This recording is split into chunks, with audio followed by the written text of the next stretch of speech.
And here we go. We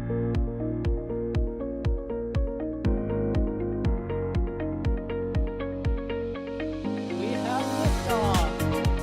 Propulsion continues to be nominal. RCPA chamber pressure looks good. Traveling up. Roger, planet. Water towers, fly! Yes! Tango down to nominal. Flight downside FD off. Bring in FD off.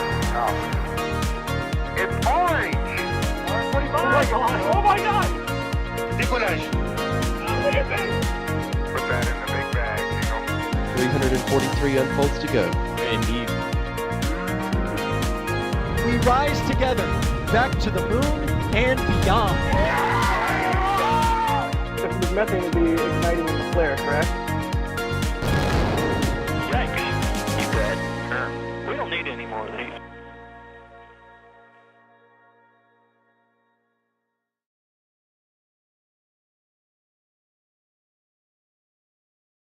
Good afternoon, or should I say, hopefully, launch eve here. We are back with another Starship update, and as you can see in the top left there, it is not just a regular clock, it is a countdown clock, and that is to the opening of the next launch window, which is scheduled for Thursday morning Central Time out there in Starbase, Texas. I am Sawyer Rosenstein, and I will be helping host you through this update today, but as always, I am not alone. I am joined today by Alex. How's it going, Alex? I'm doing fantastic. Just trying to see if they actually go through tomorrow. There's a lot of people out there right now. We see there are a line of tankers. They still have like a crane out of the pad and lifts and scaffolding. Hopefully that clears out for tonight once they actually have to clear the pad and they go into a countdown. So we'll see. Yeah, normally work at the pad is exciting. Now it can actually be a little nerve-wracking. Also joining us this pre-launch day here is Ian. How's it going, Ian? Oh, it's doing great. Really excited. It's starting to feel real again, I guess. Hopefully feeling real for the last time. But yeah, very excited for the hopeful launch attempt tomorrow. That's what we're all hoping for, and behind the scenes is Kevin, who is pushing the buttons, pulling the levers, and bringing the photons to you from Starbase to wherever you're watching. And I would like to appreciate everyone in chat right now with the 5x5s, letting us know that you can hear us, including the people with the special 5x5 emote there. Which, a quick reminder, along with this stream and during launch tomorrow, if you are Red Team or above, you will also get access to our multi-view. So you'll get to see 9 cameras at a time, rotating through, so make sure if you are Red Team and above that you take advantage of that. In the meantime, though, of course, if you have questions, you can always tag us at NASASpaceflight, and we will do our best to answer as many of them as we can. And I guess let's start with you right now first, Alex. So, what have they been working on all day is what Ice Blue is asking. What kind of work have we seen so far down at Starbase? Yeah, so first of all, just because, I talked about like right as I was introed and I was talking about things all over the pad and everything, the dance floor, the platform that they use for working on the OLM and in the bottom of the booster is being lowered. I guess I should talk more so that things happen. I don't know. It's a joke. It's a joke. Don't worry. But yeah, we had all this chaos yesterday night with all the different TFRs being dropped out, then being refiled again, and things like that. And yeah, they've been working on this issue with a valves pressurization system, things like that Elon mentioned and they mentioned on the stream on Monday. And so it was like, yeah, the whole thing has been just basically since they came to the pad, just working on this. We've seen them a lot working there on the QD system on the quick disconnect for the booster.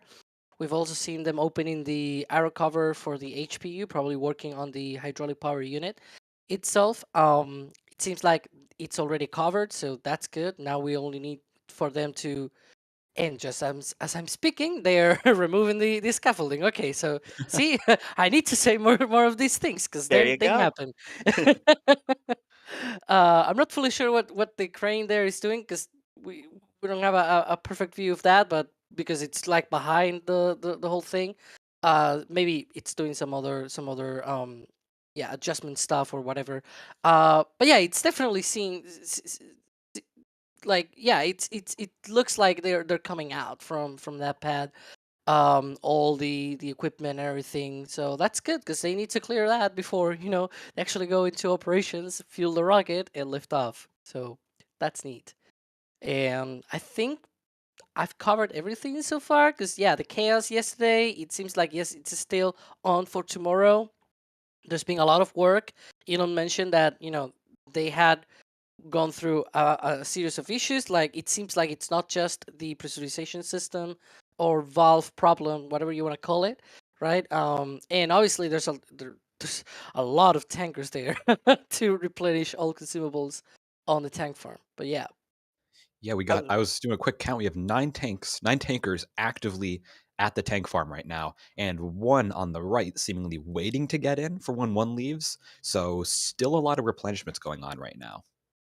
Yeah, and Sarah has a question related to that. Or, sorry, who was that? A question related. Have we seen anything going from the suborbital pad yet in terms of where they were fueling that? Because we know that pre the first attempt, it was fully fueled, or have they just been all going to this main tank farm here?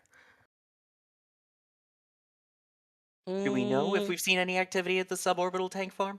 the problem with that, at least for me, is that this tank farm has been in a replenishment, like 72-hour recycle replenishment mode. I've been on my own replenishment mode where I've been a little bit away, let's be honest. Yeah, so I haven't fully paid attention to his bill in the past few days. I'm sorry, but mostly because it had been a long day on Sunday going into Monday, so I needed that sleep. But yeah, I mean it's possible. Maybe one of the folks out there can talk about that later if on the back channels or something, if they have seen everything, anything going from the suborbital pads to the orbital pad. Yeah, it's a really good question, and thank you, Jason, for asking that one. So we're talking a lot about this launch here. So, Ian, what is the launch window that we're expecting tomorrow? How long is it, and what can we expect? Yeah, so tomorrow the launch window we're looking at will open at 8:28 a.m. Central Time. It will extend for 62 minutes before closing at 9:30 a.m. Central Time. So quite a bit shorter, in fact, about an hour and a half shorter than the launch window that was on Monday. We don't know the exact reasoning on that. That could just be, satellite alignments. It could be weather or sunlight, things like that. We don't know exact reasoning there, but it has been shortened a little bit. So 62-minute window, still a good bit of time in case they need to do some minor holds, some minor work here and there. So they have a little bit of wiggle room, but not as much as they did on Monday. Yes, and if my math is correct, that would be 13:28 UTC would be the opening of the 62-minute window. That would be correct, yes, because Central Time is UTC -5. There we go. It's hard with all the clock changes around the globe, but Oh, yeah. do want to thank Michael Danana with Martial Law here with becoming a Pad Rat member, Torn Van Sult becoming a Pad Rat member, all of this before the stream even started, Cody Coy becoming a Launch Director member, one of our higher memberships, along with the dislike button also becoming a Capcom member. I do like, though, that you became Capcom, because remember, Capcom or above, you get access to the NSF Discord, so if you joined, make sure you say hi to all of us in there. As well as Robert becoming a Pad Rat member, Elias becoming a Pad Rat member, and then a whole bunch of Red Team memberships, including Grumples. We've got William, Paul D, Daniel, Meg, and then Elias upgrading to Red Team membership there as well through all of that. We also have some fantastic support here as we check the roadways there from Jim Cavett with, again, reminder of the launch day, April 20th. Here's a good question from Musical Wolves, and I'll pose this one to you, Alex. Does SpaceX have an if found contact SpaceX on various parts if either the ship or the booster leave debris anywhere? So what happens if someone in the public finds debris? Well, yeah, I mean, it's for sure that in theory you should actually go and deliver the debris back to SpaceX, both for because it's their property, and second because they probably want to analyze it, like why is it being shed? Even on a nominal situation, you sometimes see debris coming off. namely, for example, for the ship, you might see tiles coming off the ship as it lifts off, right? So those debris, obviously, even on a nominal situation where you see just things being shed off and not, things exploding. So even in that situation where things are going right, but bits and debris are being shed, you still should give them back to SpaceX for not only collection of debris and because that's their property, but also because they might actually analyze the objects that are being left behind. Yeah. And a reminder, there's always the potential that some of them may have something hazardous or dangerous in them or associated with them. Even before they go to work out on the tanks with the liquid methane and the liquid oxygen, they still have to go and purge the tanks with nitrogen to save them. So yeah, if you end up seeing any part of debris, whether it's because of an off-nominal launch or just as scheduled for the stages crashing into the ocean, don't touch them. And actually, it is commonplace to find rocket debris washed up on the shore at a beach, especially, of course, around like the Florida area, the Bahamas. There have been many, many pictures over the past decade of people finding, say, interstage parts or fairing pieces from a Falcon 9. There's parts from even older rockets. I believe some old Thor and Delta rocket pieces wash up sometimes on the shore. So it's not incredibly uncommon, and I wouldn't be surprised to see pieces of Booster 7 wash up on the shore potentially if it doesn't on a nominal landing. It's not too uncommon, but again, like Sawyer said, don't touch it. You don't know what's on it. You don't know if SpaceX needs it for an engineering analysis, things like that. Exactly. And Ian, while I got you, I'm going to pose a question to you here from Cooper with the super chat asking, do you think they will complete the cladding on the tower at all? And thanks for the coverage. That's a very good question. Now, we've seen them do cladding or install cladding on the lowest 3 sections of the tower. And that is very likely just because they're like, hey, we need this and just this. Let's just toss this on right now because it's not very much a high priority.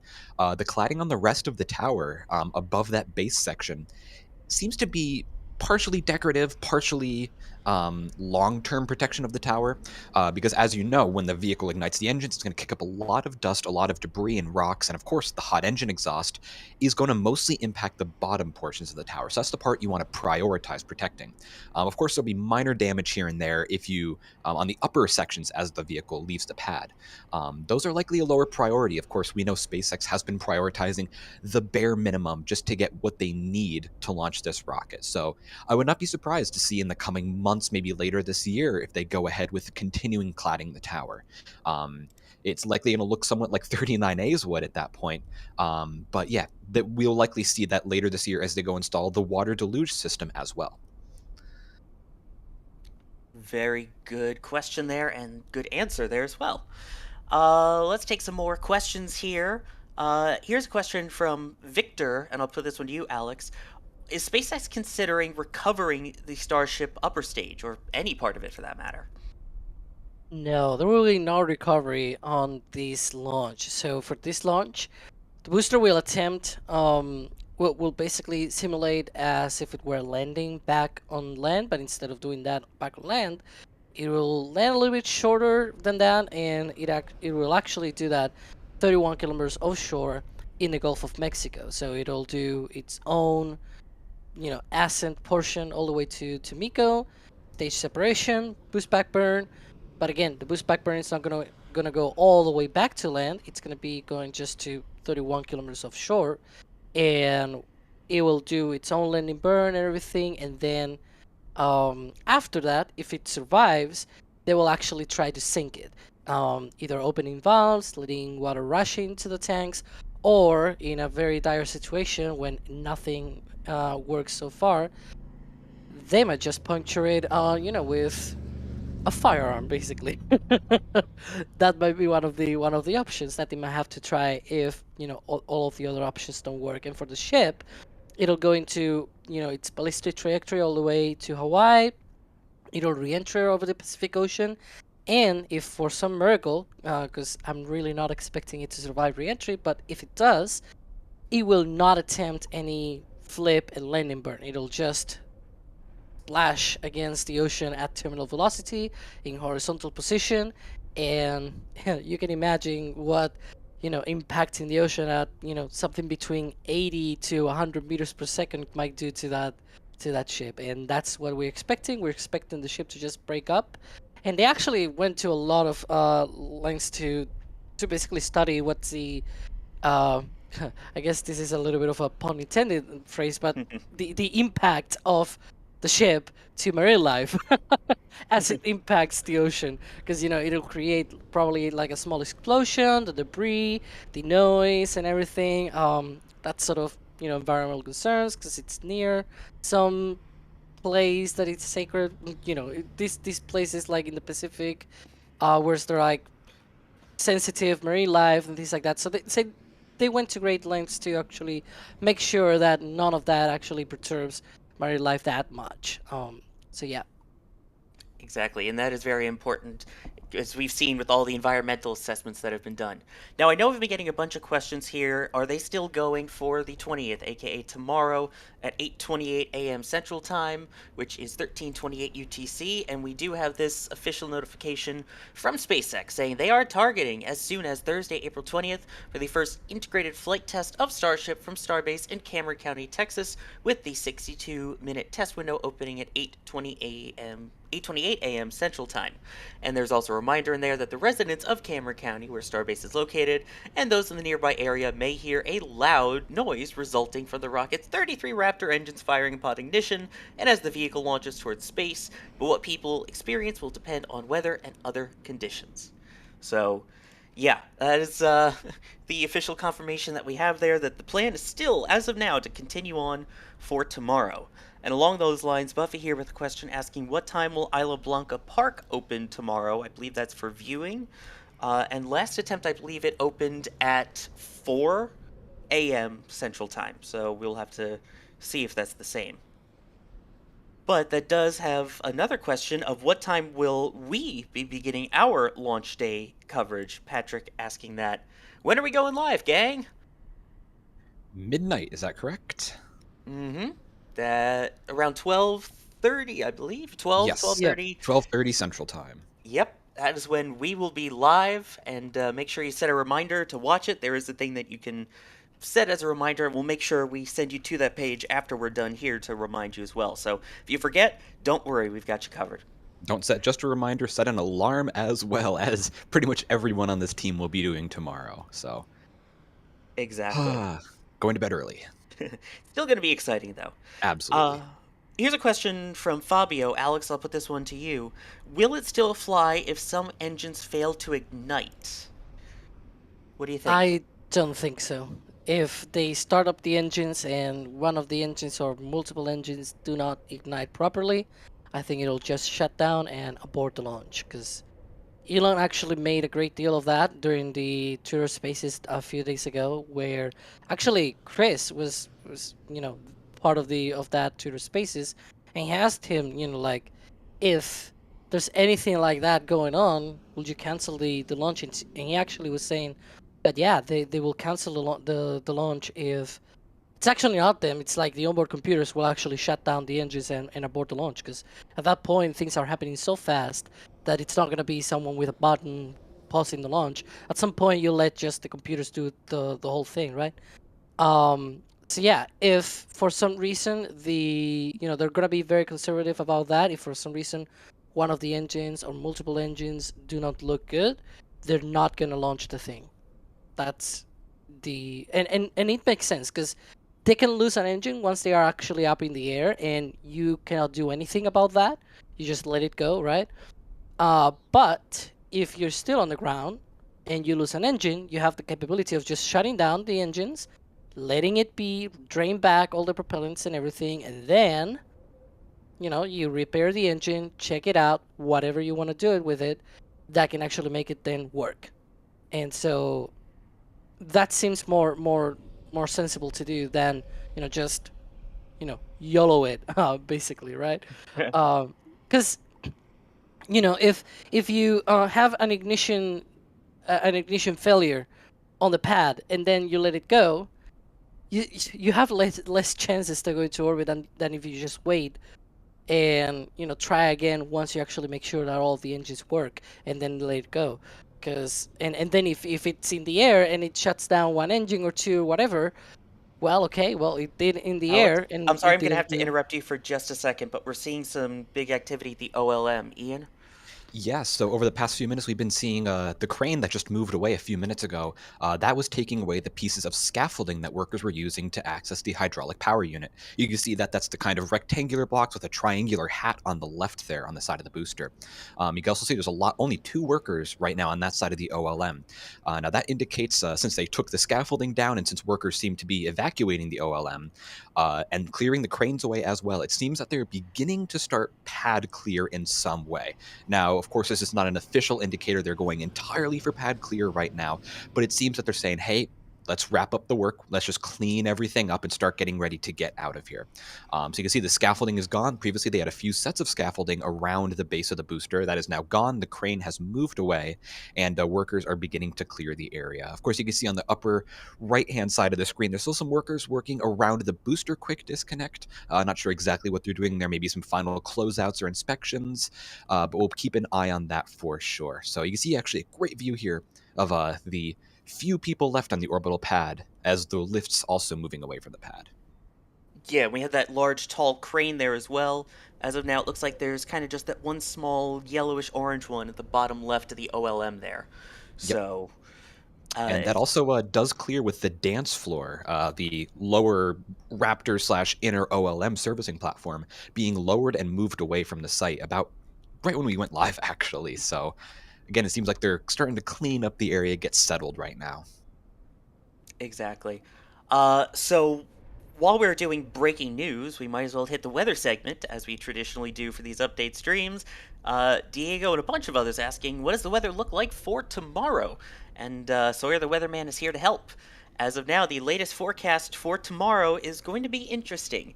There is your current weather right now as the crews are working out at the pad. You can see about 27 degrees Celsius, 81 Fahrenheit, little gusty with winds there. For tomorrow, the big issue is going to be fog. The official forecast, according to the National Weather Service, is patchy fog between 8 and 9 a.m., otherwise partly sunny with a high near 80, winds about 11 to 17 miles an hour with gusts as high as 22. So, of course, the launch window, reminder, opens at 8:28 and closes 62 minutes later, so right within that patchy fog window. As for upper level winds, there's no official forecast out yet, but looking at the data that, again, is available through the National Weather Service, they do have predictions for upper level winds. Those don't seem to be anywhere near as bad as the concern from the last launch attempt. And there's your weather. Thank you, Sawyer. Want to hit a few more super chats here. People being very generous with their support this stream, including Bill Roberts becoming a Capcom member, and then JP Pavlok also becoming a Capcom member. Looking forward to seeing both of you guys in the Discord. We've got Buffy becoming a Padrat member, and Noah becoming a Red Team member. Reminder, Red Team and above, you get access to our multi-view for both this and for the live launch coverage itself, with multiple views that some aren't even on our Starbase Live 24/7 feed. Ground umbilical carrier plate upgrading to Red Team as well. We've got Spark with the support with no message, but we still appreciate it very much. A reminder from Michael here again, do not approach rocket parts or debris. Contact SpaceX, it could be very dangerous. In fact, there are times in the event of anomaly they will set up a special phone line for people to report debris, and if not, just call local authorities. Happy Cabby asking here a really good question. How long can the tank farm maintain a load of propellant before too much boils off? Alex? How long? Or at least, what's the capacity of the tank farm? About 1.2 launches. So that means that it can hold the entire, enough to fill the tank for the launch window, and then 0.2 rockets worth, basically, to continue topping off?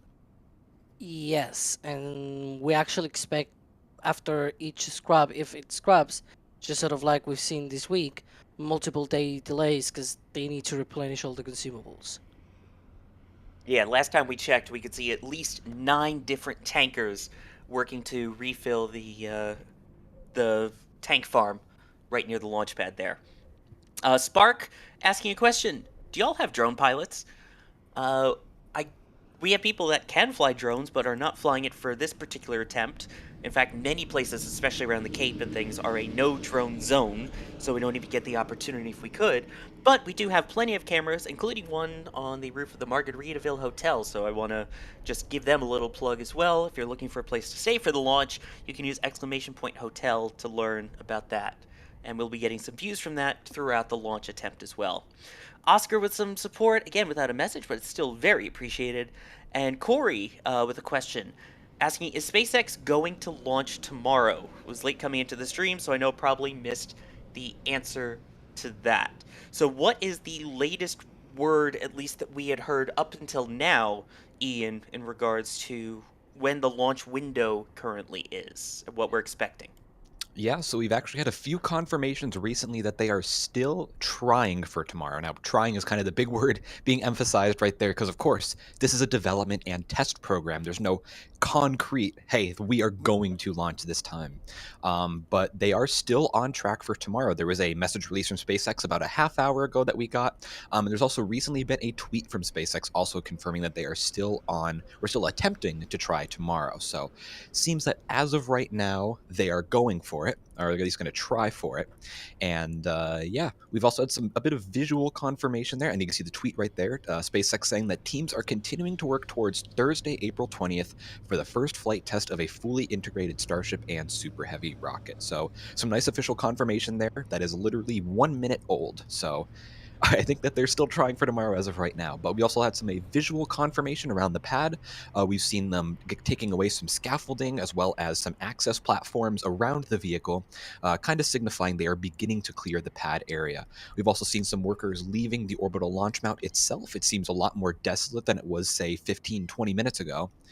So it seems that they are still trying for tomorrow. Now, whether or not that's going to happen, we're going to have to watch over the coming hours. Be sure to tune in on Starbase Live to see the status of the road closure and pad evacuations. But yeah, we will keep you updated for any new information as it comes out. Exactly. Yes, thank you for that, and thank you, Kevin, in the back channel there for getting that pulled up as quickly as he did right after it was tweeted, so major props there. Niels saying the live stream footage from NSF's first attempt is being seen all the way in Belgium, which is really interesting and cool. Oliver becoming a Capcom member, thank you very much. And Jeff becoming a Red Team member. Appreciate all of the support. Let's take another question here. Again, a reminder, at NASASpaceflight is how we get to see your questions. Here's a question from Gustavo asking, does the quick disconnect offer stabilization for the stack? And after T0, will it swing or just retract the umbilical? Alex, do you know if the QD is supporting the rocket at all? Well, it might do something, but not really that much. It's not supporting anything. Might, as I said, might do a little bit of support, just, but not really that much. In terms of when it actually retracts, the umbilical and the arm should retract both at T0. That's what we expect, and that's actually what SpaceX talked about in the last attempt. They were talking around, I think it was T-minus 16 minutes, where they were configuring the clamps on the ULM and the ship quick disconnect arm to be pulled out for T0. So that is sort of a direct confirmation from the SpaceX of that maneuver being done at T0. So we expect that to see hopefully tomorrow at 8:28 a.m. Central. But yeah, or at least within the window after that. Yes, of which that window opens, as you can see at the top left of your screen, in just under 16 hours from now. Keep getting closer. I love it. Let's see. Here's a question from Lyle, and this has been quite the debate in terms of the sound suppression systems and deluge and trenches. Lyle asking, will SpaceX have to dig a large subbase to place the flame deflector under the orbital launch mount? So first off, what is the current way that the flames are diverted or controlled, and do you think they'd have to dig to get that under? Yeah, so right now, their current method of flame deflection is just shoot the engine straight down to the concrete, hope nothing else happens. They don't have really a traditional flame deflector, nothing like you would have seen in the past with, say, like the Saturn V, SLS now, Falcon 9, of course. They really don't have anything like that. It's basically just a flat, of course, reinforced concrete, but it's just a flat concrete base underneath the engines on the OLM. Now, we don't have any real official information. We don't have much information on what this flame deflector and water deluge system is going to look like. And also at the same time, we really don't know what construction is going to be involved here. We've seen parts, of course, show up for the deluge system. It seems like there may be a bit of a flame diverter structure in there somehow. Again, we really don't have any official information on what that's going to look like. That's something that unfortunately we're going to need to wait over the next few months after the first flight test when they go ahead with the pad refurbishments and enhancements when we start to see that be installed. So it very, very likely will involve some excavation, at the very least for some foundations, and maybe they will kind of partially bury it underground. So we'll have to see what they choose to do on that front. Exactly, because right now the system they basically will have of any kind right now is the Fire X, which it seems more like a fire sprinkler trying to put out a wildfire just based off of looks. But what is the Fire X system for those who don't know? By the way, Alex. Yeah, so that is, as you mentioned, it's sort of like a sprinkle system that sprays nitrogen and water mixed together, and so the system what it intends to avoid is the mix of methane from the engine chill of the 33 engines on the booster to mix with the air, with the oxygen in the air, and so that basically once you start the engines, right, and you have an ignition source, what it tries to avoid is that high concentration to be mixed with the air and having an explosive reaction, as we saw last year on that 33 engine spin prime back in July of 2022.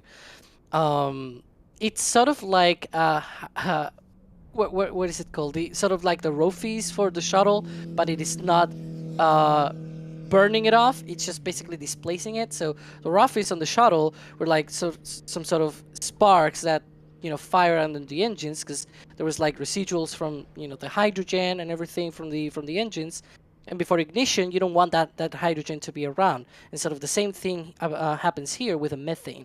But instead of burning it off, what it does is just it displaces it from the atmosphere. It moves it away from the atmosphere. It tries to lower the concentrations, and also it adds water so that if there's any actual fire around, it just prevents any sort of detonation and fires and things like that. So, hence the name Fire System, Fire Extinguisher System. And because it's SpaceX, it has to end in an X, of course. But yeah, the shuttle it's basically looked like little sparklers going off underneath the engines. That was to burn everything off before they light the engines and prevent a giant plume of potentially dangerous gas. Let's see, we've got couple of big support messages here coming in. We've got Thomas Bolden asking, talking about the render of the Hansen Space video showing Starship breaking up before it hits the Pacific. Will it break up in flight, or would they possibly use the flight termination system before it can belly flop? Ian, what do we know? Yeah, so if all goes well during flight, which of course this is a test flight, there's no guarantee that Starship will even reach re-entry. But if it does make it through re-entry, it's just going to continue in that belly flop stance, flying horizontal, much like it did during the suborbital flights, before just making an impact in the Pacific Ocean. As far as we know, there's going to be no usage of the flight termination system unless entirely necessary. And of course, the vehicle could always break apart during re-entry. This is a this is a first flight of a brand new thermal protection system. Of course, they've flown some TPS tiles on the suborbital flights to make sure they could stay on the vehicle, but they've never gone through re-entry before. So this is a very, very big test. It's an all-up test of everything. So there's no guarantee it'll make it through re-entry. If it fails during re-entry, that's still some great data gathered. And you can see here a quick little overview of the timeline that we're expecting for the flight. So yeah, there's no guarantee it'll really even make it to re-entry, but if it does, they're still going to get some great data there. Yeah, exactly. And while we're talking about that, there's another super chat that comes in that kind of goes along with that. Or sorry, it's not a super chat, it's a tip. Crafty Geek using tip.nasaspaceflight.com saying, just checking, will part of the NSF videography team have an angle. Oh, yep. Go ahead. Look Sawyer, at sorry to that. interrupt. Oh, wow. The Yes. dance floor is being moved away from the launch site. Now, that is a servicing platform that they use. They raise up underneath the vehicle in order to access the Raptor engines, the inside of the orbital launch mount, and the base of the vehicle itself. Now, we saw that get lowered about 40 minutes ago, right when the live stream started, and now they're moving it away from the site. So that is an excellent, excellent indicator that they're beginning to clear the pad and get things ready for tomorrow's launch attempt. So that's going to be moved back to the production site. Some going to be stored there over the coming days until they need it again. So good indicator there of upcoming pad clear. Exactly. And also good reference for scale there was just the little piece of metal on the surface there, and just, again, no bananas to scale, but still just an idea of how large that is and how large the orbital launch mount, and in turn, Starship is. Back to Crafty Geek's tip question here. Will part of the NSF videography team have an angle on the anticipated booster splashdown? How far out is the landing zone, and how far out is the horizon from the Margaritaville exclamation point hotel roof? Do we know what the expected trajectory is for Booster 7 in terms of where it'll splash down, Alex? Roughly. I think it should probably be visible at least up to the last few seconds of impact with the ocean. Well, impact or soft touchdown, depending on how you want to call it. But I think we will try everything, because as Jack says, we're pulling all stops. Like, come on, we'll try everything. But yeah, it might. I think the Declan from Flight Club actually did some sort of simulation of that, because Margaritaville Hotel is actually elevated, so you might actually go and be able to see that from downrange. So we'll see what happens. Exactly. And some more fantastic support here from Helmy, gifting 50 Red Team memberships. Holy cow. Thank you, Helmy. And not just because of the moo in the intro, but that is amazing, the support. Thank you so much. If you did get one of those gifted Red Team memberships, definitely say thank you, and go check out the multi-stream while you're at it there, too. And Eric Beavers here with no message, but a very specific amount of support, 3767. So thank you for that. Also, a good question here from Cooper Foster asking, how does the stage separation system work, and why are they lighting all 6 engines, I believe they mean on ship 24, at staging? Ian? Yeah, so the stage separation system, according to information which may be slightly outdated, but it is from Elon himself, they are planning to kind of whip the vehicle. So right at booster shutdown, they will kind of rotate the vehicle, separate the ship in a similar manner that they deploy the Starlink satellites. So they're going to rely on I forget what it's called, the conservation of momentum, I believe. I don't know my physics, but they're going to rely on that to kind of whip the ship away, get a bit of clearance that way, and then ignite all 6 engines at staging, just like you said, Cooper. Now, they're igniting all 6 engines right at staging because they need all of that thrust. They need 6 engines in order to have the ship not fall back to Earth. It requires all of that thrust. Now, we don't know exactly if they're going to burn all 6 engines for the entirety of Starship's burn. They may shut down the sea level engines at some point. We don't exactly know. But we do know that they are going to need all 6 engines, at least initially, to have enough thrust to make it into orbit. Exactly. And yeah, that's kind of a long question from Neil as well, asking, if ship 24 isn't going to do a flip and vertical landing, why have the 3 sea level Raptors installed? Isn't that a waste, Alex? No, in fact, as Ian was saying, they will ignite all 6 engines, not just the vacuum engines, but also the sea level engines. And this is sort of like a common misconception. I was actually asked about this a couple of times since the Monday attempt, and it's not that the sea level engines cannot work in a vacuum. Actually, they are more efficient in a vacuum than at sea level. They are also more powerful. The only difference is that the vacuum optimized engines, they are optimized for that environment, so they are even more powerful and more efficient than the sea level Raptors at vacuum conditions, right? Because they take more advantage of that. Now, the reason why they do this 6 engine burn, as we were talking about, is that it lowers the sort of gravity losses because you have a fully fueled ship. Right after stage separation, you ignite all 6 engines because you actually need it in order to be able to push the ship all the way into that, almost orbital trajectory. And as Ian was saying, they could actually, as they approach that shutdown point, they might actually shut down engines or just throttle them down to take more advantage of the more efficient vacuum engines. Because, as I said, the sea levels engines, they are more efficient in vacuum than at sea level, but the vacuum ones take more advantage of that medium, and so they are more powerful and more efficient even than those sea level engines at vacuum. So I think I touch on everything there. I think that, I think that covered it really well, actually. Thank you, Alex. And then here's a question from Jasper Aviation Fan. I know we talked a little bit about this the other day, but let's get it all clarified and correct for each ship. They're asking, does Super Heavy use electric TVC, thrust vector control, or hydraulic? And I believe the answer is it depends on which vehicle at the moment we're talking about, right, Ian?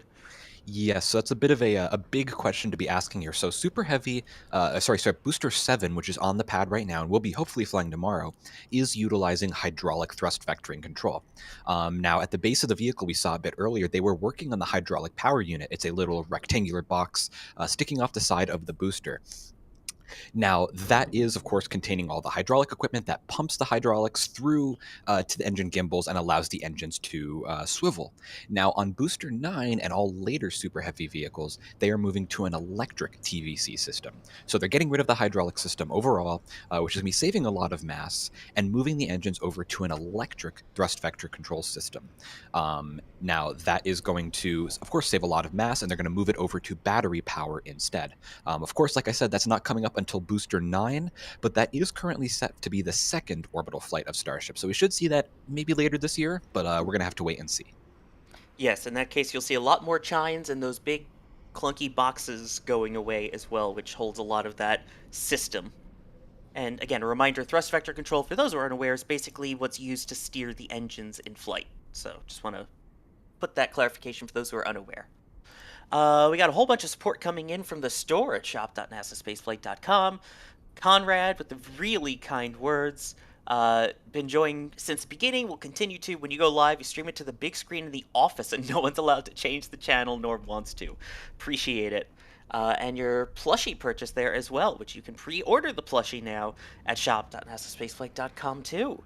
22 inches tall, 55 centimeters, and the booster and the ship both separate.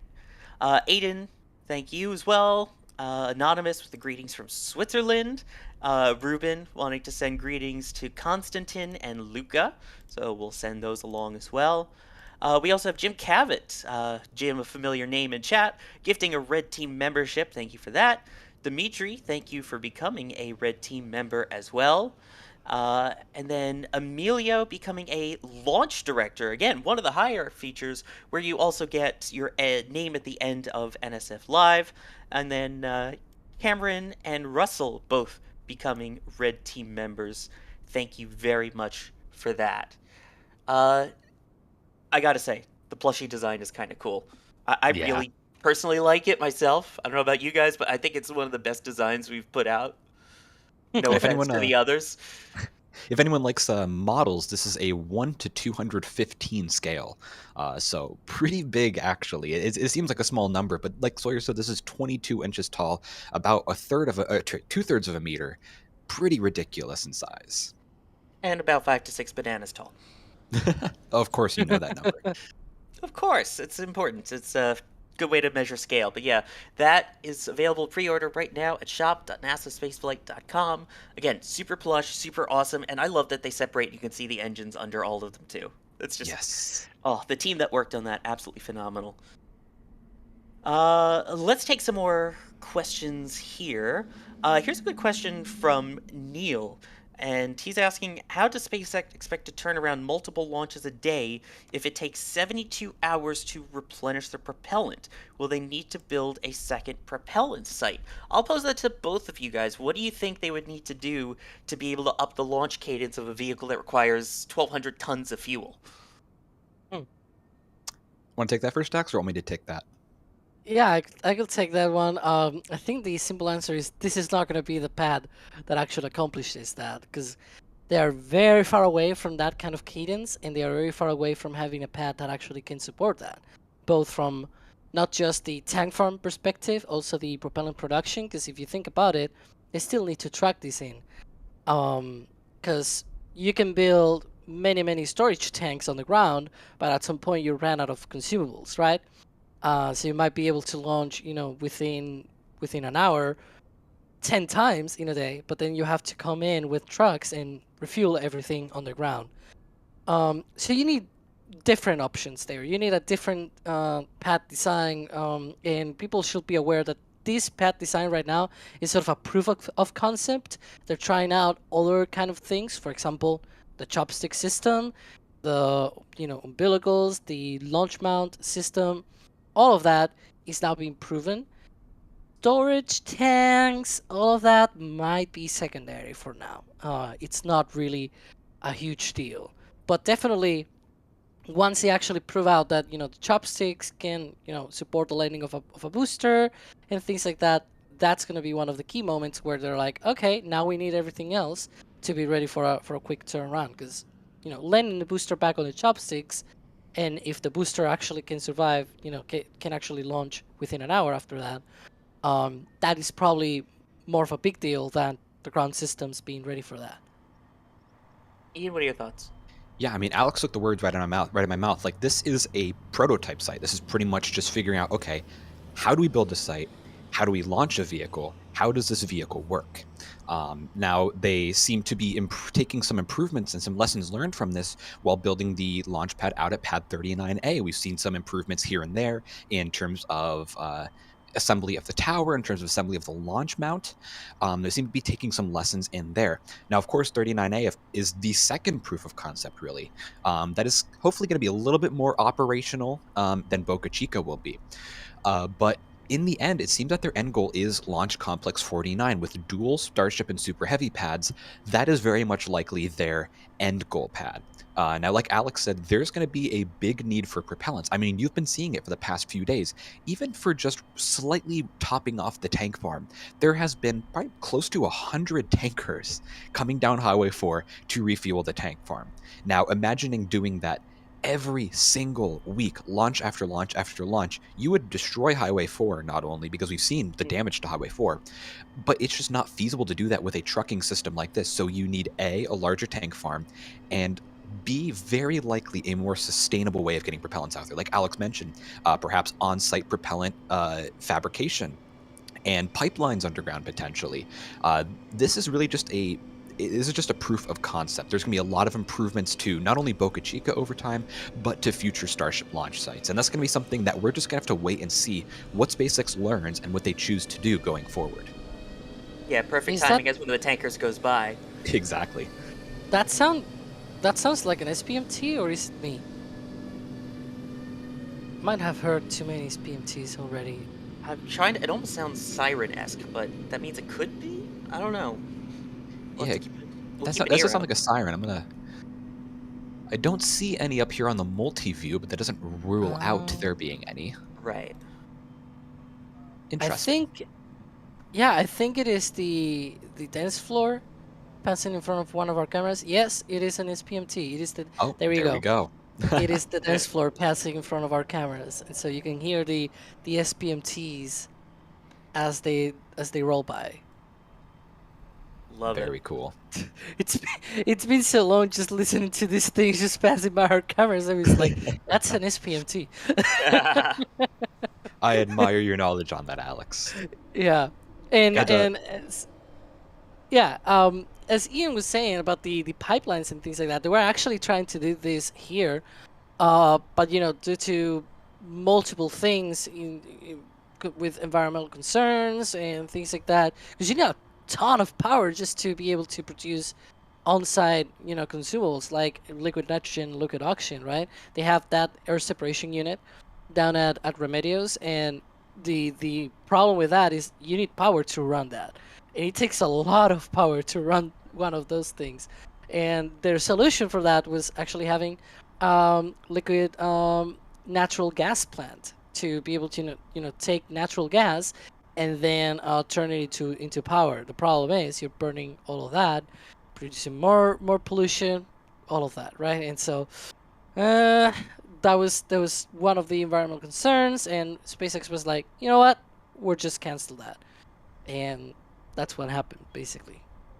Yeah, and again, it goes back to this site is just a proof of concept that while it seems that they've either shelved it or fully abandoned that propellant production area, that was just a proof of concept. That was their first try at it. Because as far as I'm aware, SpaceX has not made their own propellant production systems. So they've probably learned a lot from that they're going to implement down at Kennedy Space Center and so. And it's going to be interesting to see what they choose to do with that. I'm sure we'll see more of that towards the Kennedy Space Center side in possibly the future. And Ian, I'm reminded now that you said that, isn't there at KSC a certain facility from a certain company that also produces this kind of consumables, especially nitrogen? I'm thinking of Air Liquide. Yep. Like I said, we actually have seen them on our flyovers of KSC, and they have their facility there. Probably SpaceX can put up a similar facility out there at the KSC and do sort of the thing that they were trying here, but more properly probably out there. So maybe we'll see something like that. I guess we'll have to find out. We definitely will. Want to hit more of these super chats here. Thank you everyone who's supporting. If you can't support monetarily, you can always at least give it a like, so that way the YouTube algorithm knows you like what you're watching and hopefully recommends it to others. KCJ Bomber talking about the potential irony of the fog. Ben Cashman saying, you think the launch timing will be slower to max Q when at full payload, or will that not affect much? That's a good question. What do you think? It will have some effect, but considering that the total mass of the vehicle is 5,000 tons and the max payload is about 150 tons, it will make a difference, but I would be shocked if it's more than, a few seconds at absolute most. You're really not going to notice that much. I mean, thinking with Falcon 9, full payload versus a near empty payload, you can't really tell the difference on liftoff. So there may be a little difference, but it's really not going to be that much, I don't think. Knowledge Edge, thank you for becoming a Red Team member. Thank you, T. Evans, as well, becoming a Red Team member. And Mike Billsborough becoming a launch director. Thank you so much all for the really kind support there. And then Amanda in the store, thanks for your coverage. Followed you on the first attempt live at Isla Blanca Park. Got the patch to commemorate the date, now back in Canaveral, Texas. Thank you for following with us. And yeah, hopefully it goes tomorrow, which a reminder, the plan is still to launch tomorrow, April 20th, with the 62-minute window opening at 8:28 a.m. Central Time. That's 13:28 UTC. Karen as well with support, saying thank you for the hard work. Brian saying hi from the National Space Science and Technology Center in Huntsville, Alabama, sending this from next to the Skylab's X-ray telescope optic. Okay, that's really cool. I'm sorry, that's absolutely awesome. Wow. That is awesome. And here's a good question from Arcadius asking, is SpaceX still looking to catch future Starships? Since they mentioned this ship doesn't have legs in the test stream, does that mean they will land rather than being caught by the tower in the future? Alex, what's the plans? Yeah, we actually kind of talking about this way back when Tim interviewed him. I think it was on the last year interview, not fully sure, but they were talking about how for landing the ship on the chopsticks, the ship will actually need something to be able to be sort of deployed as it lands on the chopsticks, because currently the way that the chopsticks stack the ship, they have pins that go into sort of holes or sockets on the below the front flaps of the ship. And so you wouldn't be able to do that with a ship that is landing. You would actually probably want the opposite, that the ship has pins that it deploys, or that it that it deploys or something like that, and then those pins go into the chopsticks, similar fashion as the booster having pins at the top that then are what it uses as sort of landing legs as it lands on the chopsticks. Now, in order to be able to do that with a ship, I think it's very complicated because you probably want that to be like on the leeward side of the ship, but then it needs to be properly oriented for weight considerations. It's very complicated, right? If you think about it. So probably they might just go with landing on landing legs, because if you pause to think about that, landing on the chopsticks with a ship, it seems like it's a little bit more of a problem there, because you also need to keep the TPS tiles and all of that in check. So yeah, and they might still be between landing legs and chopsticks. Definitely more leaning to landing legs.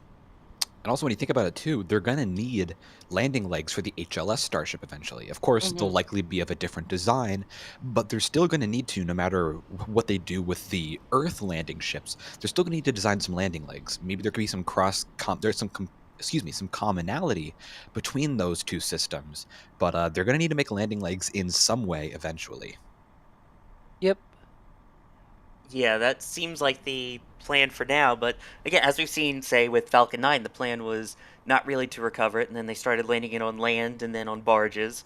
Even the fairing halves trying to catch them with a net first before going with parachuting down and fishing them out. Let's see here. Here's a question from Chungo Munko asking, can the booster lose any engines and still fly? I've heard somewhere it can lose up to 2, but I'm not sure. Ian, do we know about how many engines it can lose? Yeah, unfortunately, Chungo, we really don't know the exact number either.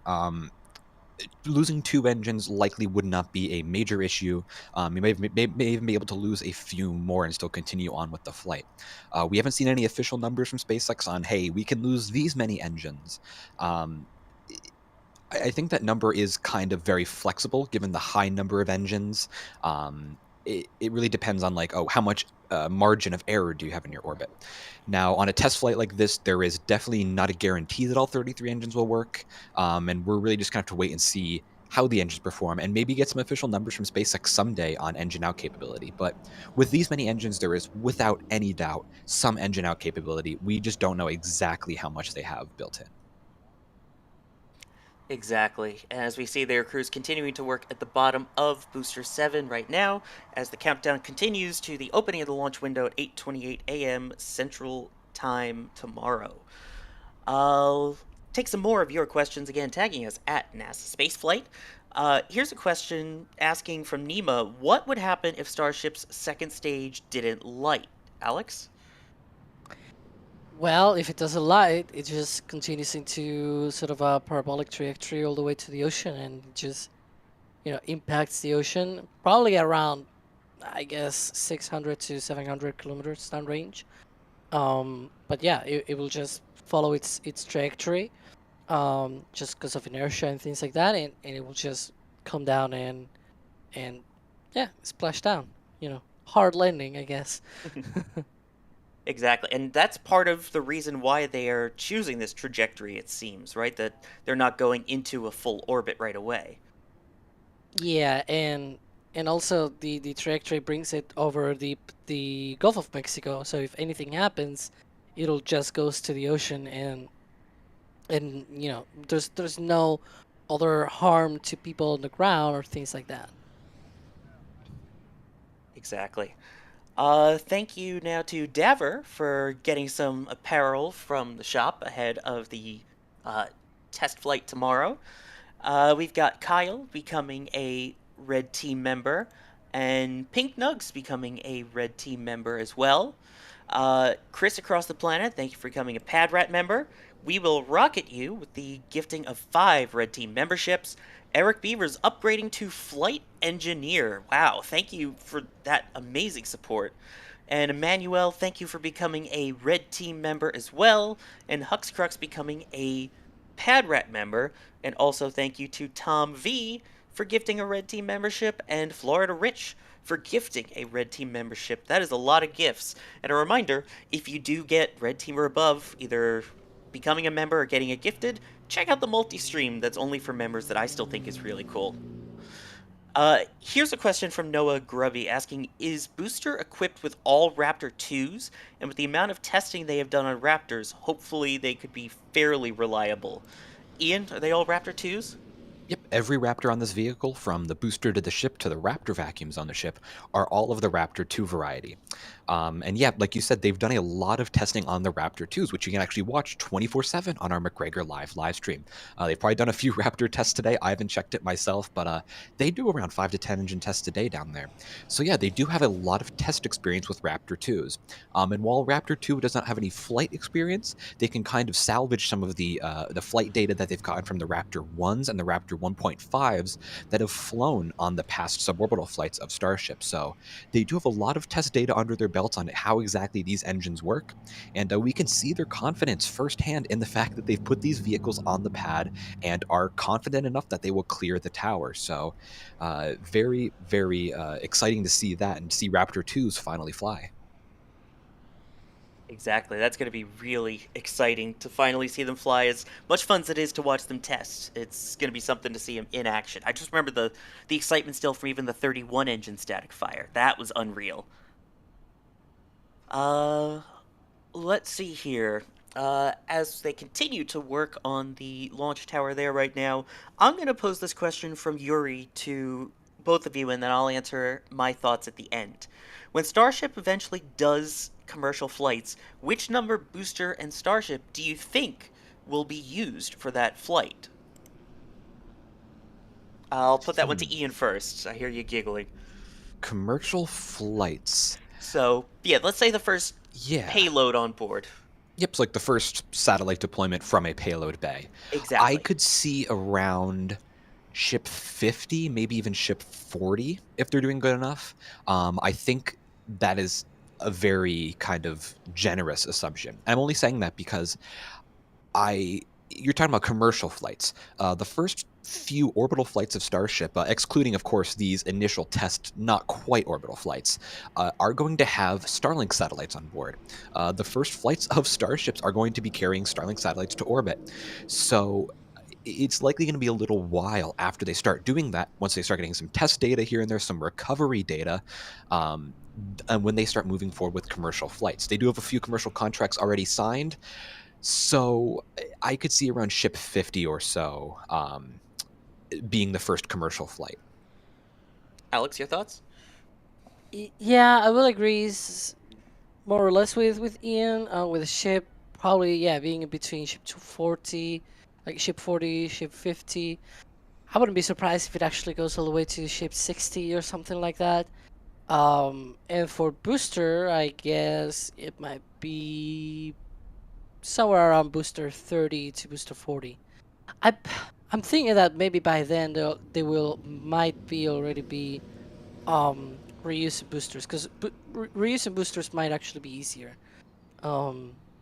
Might famous last words, I guess. But it sounds like it might be easier because you just bring it back to the chopsticks. Might have a few hard landings here and there probably, but definitely easier than going through orbital re-entry as the ship has to do. So with all the heat shield styles and everything. Yep. Yeah, my bet would probably be, I'm gonna go with 40 to be on the safe side for the ship, and maybe booster 30, 25, somewhere around there. I think, if anything, they would probably test, a dummy payload first, then maybe some Starlinks that aren't super crucial before really getting into the commercial flight game with Starship. Yep. All right. Elmad, just realizing they got gifted a Red Team membership. Glad you got it, and thank you as well for your support there, too. Drunar pointing out 3 Olympic races are shorter than Starship is tall. Gosh, that puts things into perspective there. Anonymous saying 15 ounces still is big enough. Bring us bigger cups. Need that coffee for our early morning stream starting at 12:30 a.m. Central Time. Drunar also saying that the dance floor moving down the road looks like a Star Wars sandcrawler. If only you could see what's in the back channel at the moment. It's exactly Chris that. B beat you to it. Eric, thank you for coming. Red Team member, Chris across the planet, thank you for gifting a Red Team membership. Jaden, thank you for gifting a Red Team membership. And Toby, thank you for becoming a Red Team member. And huge support coming in from Taras Shvekeno, apologies if I mispronounced that, with the $50 super chat asking, in case of lost engines, can Starship be set to re-enter atmosphere heat shield side up in order to deliberately burn up? What do you think, Alex? Well, since it's already because the issue there, if it actually loses the engines, it'll just not achieve its desired trajectory. And since it's being inserted into non-orbital trajectory, it'll re-enter anyways. So it'll burn up anyways, because even if you don't re-enter in the, because if it loses engines and it doesn't achieve its orbit, and you lose control of the ship, it doesn't matter if you put the heat shield in all the way, it will just not be able to re-enter properly. It'll just burn up, because you need to put the ship in such a way that, not only the heat shield is pointed forwards, but also in a certain angle and things like that, in order to not, burn up as you re-enter, because you go into a steep trajectory, then a lot of heating and acceleration and g-forces go into the ship, and the heat shield fails, or whatever, all the things might fail, and then it burns up. You go too slow, and then you might overshoot or whatever. Like it will still be re-entering anyways, and probably burning up anyways. Yeah, that is true, and that brings me to two questions that kind of tie into all of this. I'm going to throw to you, Ian. First, why are they not recovering the booster? Yo Man asking that. And second, following up with that, Martin asking, you say if the booster doesn't sink, they may use firearms. Why don't they simply use the flight termination system? So we'll start with the first one of why are they not recovering it, and then why would they want to blow it up afterwards, basically? Yeah, so to answer the first question, they're not recovering it because their only method of recovery would be using the chopsticks. Super Heavy has been specifically designed to not have landing legs in order to save mass, so it can only be got by the chopsticks. Now, since this is a test flight, they really don't have too much data on Raptors reigniting in flight. Of course, they do have a little bit of data from the suborbital flights, but there were a significant percentage of engine failures on relight. Not to mention that Super Heavy needs to do 3 engine firings, where the suborbital flights only had to do 2. Also, the descent avionics, the descent guidance are not tested in flight yet. You don't want to bring your booster back to the launch site if you aren't fully confident it's going to make it back, because essentially you have a missile coming down. The booster is essentially a missile that just ignites its engines at the last second to do a landing. So if your engines don't relight, you may have a bit of a problem on your hands. So they don't want to deal with that risk. They're landing it about 20 miles offshore. Now, in terms of using the flight termination system, I guess in theory you could use that, but that would be a much larger explosion, and a firearm is a much more controlled. A controlled sinking of the vehicle. Of course, the firearm is really a last-ditch scenario, a last-case scenario, and they are going to open the valves first, the tank valves, and then if that doesn't work, they're going to rotate the vehicle in order to have water enter the valves, and if that doesn't work, then they go ahead with the firearms. So they've got quite a bit of a quite a few backups there in case they can't sink the booster first try. There's also the. Oh, go ahead. No, go ahead and say it, Alex. Yeah, because I was thinking the FTS system might actually be already disarmed by then, because normally for Falcon 9 we see that being deactivated around the time of entry burn. Super Heavy will not do an entry burn, but will always obviously will go through an entry.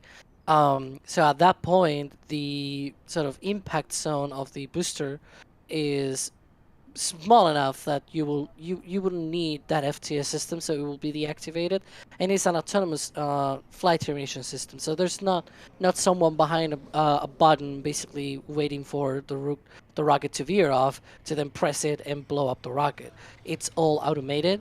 It's the rocket itself that blows itself up. So if it's deactivated, then you cannot really do much. You took exactly the words of what I was going to say there, which is why I passed it off to you, because I knew that's where you were going. You will hear FTS is saved during typical Falcon 9 launches, including the one this morning. And that is when they deactivate the flight termination system. Again, it still has that charge in it. There's still always a small risk, but nowhere near as much when it's fully armed. And a real quick, Sawyer, I've been noticing while we were actually answering those questions, I got a little distracted because it looks like the orbital launch mount has been cleared, at least temporarily. There's no one, it seems that there's no one on board the OLM. It seems like they are finishing up, if not finished up, with the work that they've been performing on the base of the rocket and the OLM itself. We saw some workers going down that spiral staircase on the bottom right. Actually, there's another one going down right now, so I stand corrected. That is not completely cleared yet, but good sign there. Again, they are beginning to slowly clear the pad, get things organized as they go for full-on pad clear later tonight and into tomorrow morning. Exactly. Let's see here. We'll go with Anonymous here with a store message talking about the canceled plans that we didn't see. I don't know if SpaceX has put any of that public, but thank you very much for getting your item there from shop.nasaspaceflight.com, as well as Joseph saying, for my brother David, let's go Starship. And another Anonymous saying here on SPI, South Padre Island, for the launch, if I have to fly home before it goes, at least you have the merch. That is very true. So thank you for the support there. And then Paul getting a couple items saying thank you. Thanks for what you bring us. Great coverage of the most exciting things on Earth as they get ready to go off the Earth. Florida Rich gifting another Red Team membership. Thank you very much for that. The permaculture habitat with an interesting question here asking, how many fuel trucks does it take roughly to fill just one of those big prop storage tanks? And I think that goes to how many we've ended up seeing go by already so far, right? Ian, you were watching early and there was, what, 8 or 9 of them at one point? Yeah, there were 9 actively unloading at the tank farm, and I think about 3 waiting in line to hop in. So I don't have exact numbers because we don't know, at least I don't know off the top of my head, the exact size of those tanks. But there have been dozens, I would honestly guess close to 100 tankers overall, just topping off the tank farm. And that is after just one attempt. How many tankers they would need after a full flight when they don't get the propellant back, because obviously it's been burnt by the vehicle, I don't know. And I think it would take probably weeks to get that thing fully replenished. You can see there, they are still at just over T-minus 15 hours to the opening window. They are still unloading. And Alex, Is that the shuttle one? It yeah, is. It looks like the space shuttle tanker, a celebrity. Mark your bingo card. Because there's one of the shuttle and one that shows like an EVA or something like that. Yeah.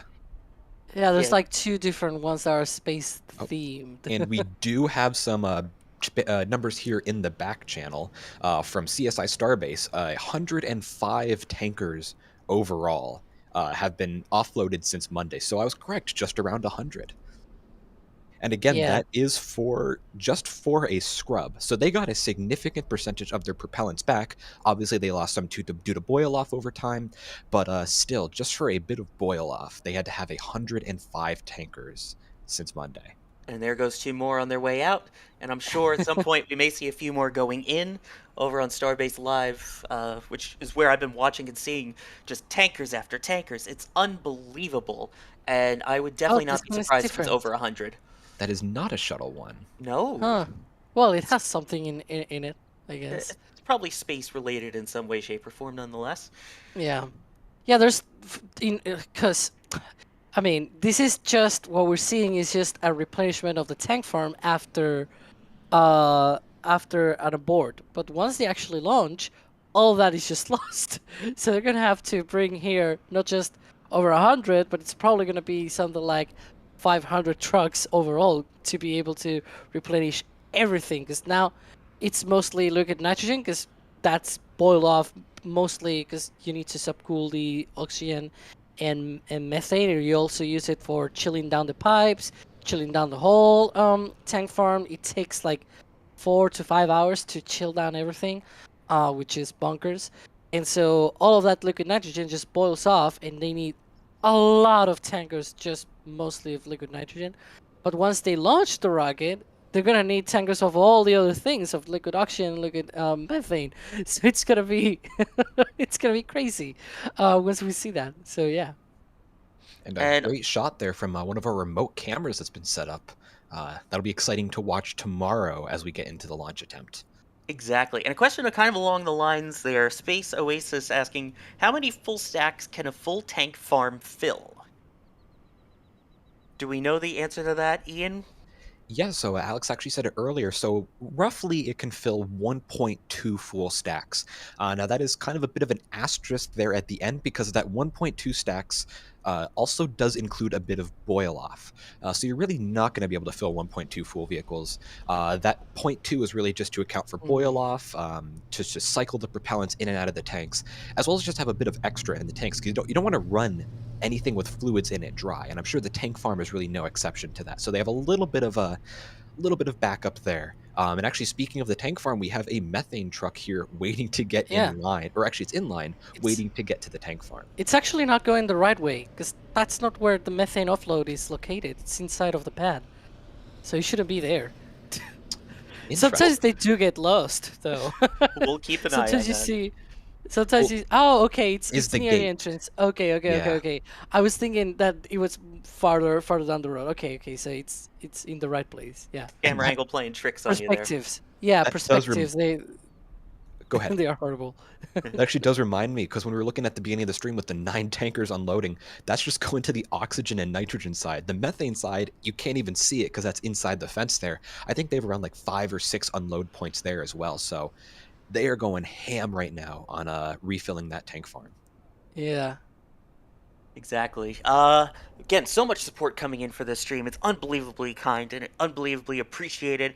The man himself with a super chat asking the odds for launch. I'm interested in chat. Type what you think the odds are that it launches tomorrow. I'm gonna say it launches when it lifts off, but that's just me. I know. So you can't cop out. Come on, give us some odds. I'll go 50-50.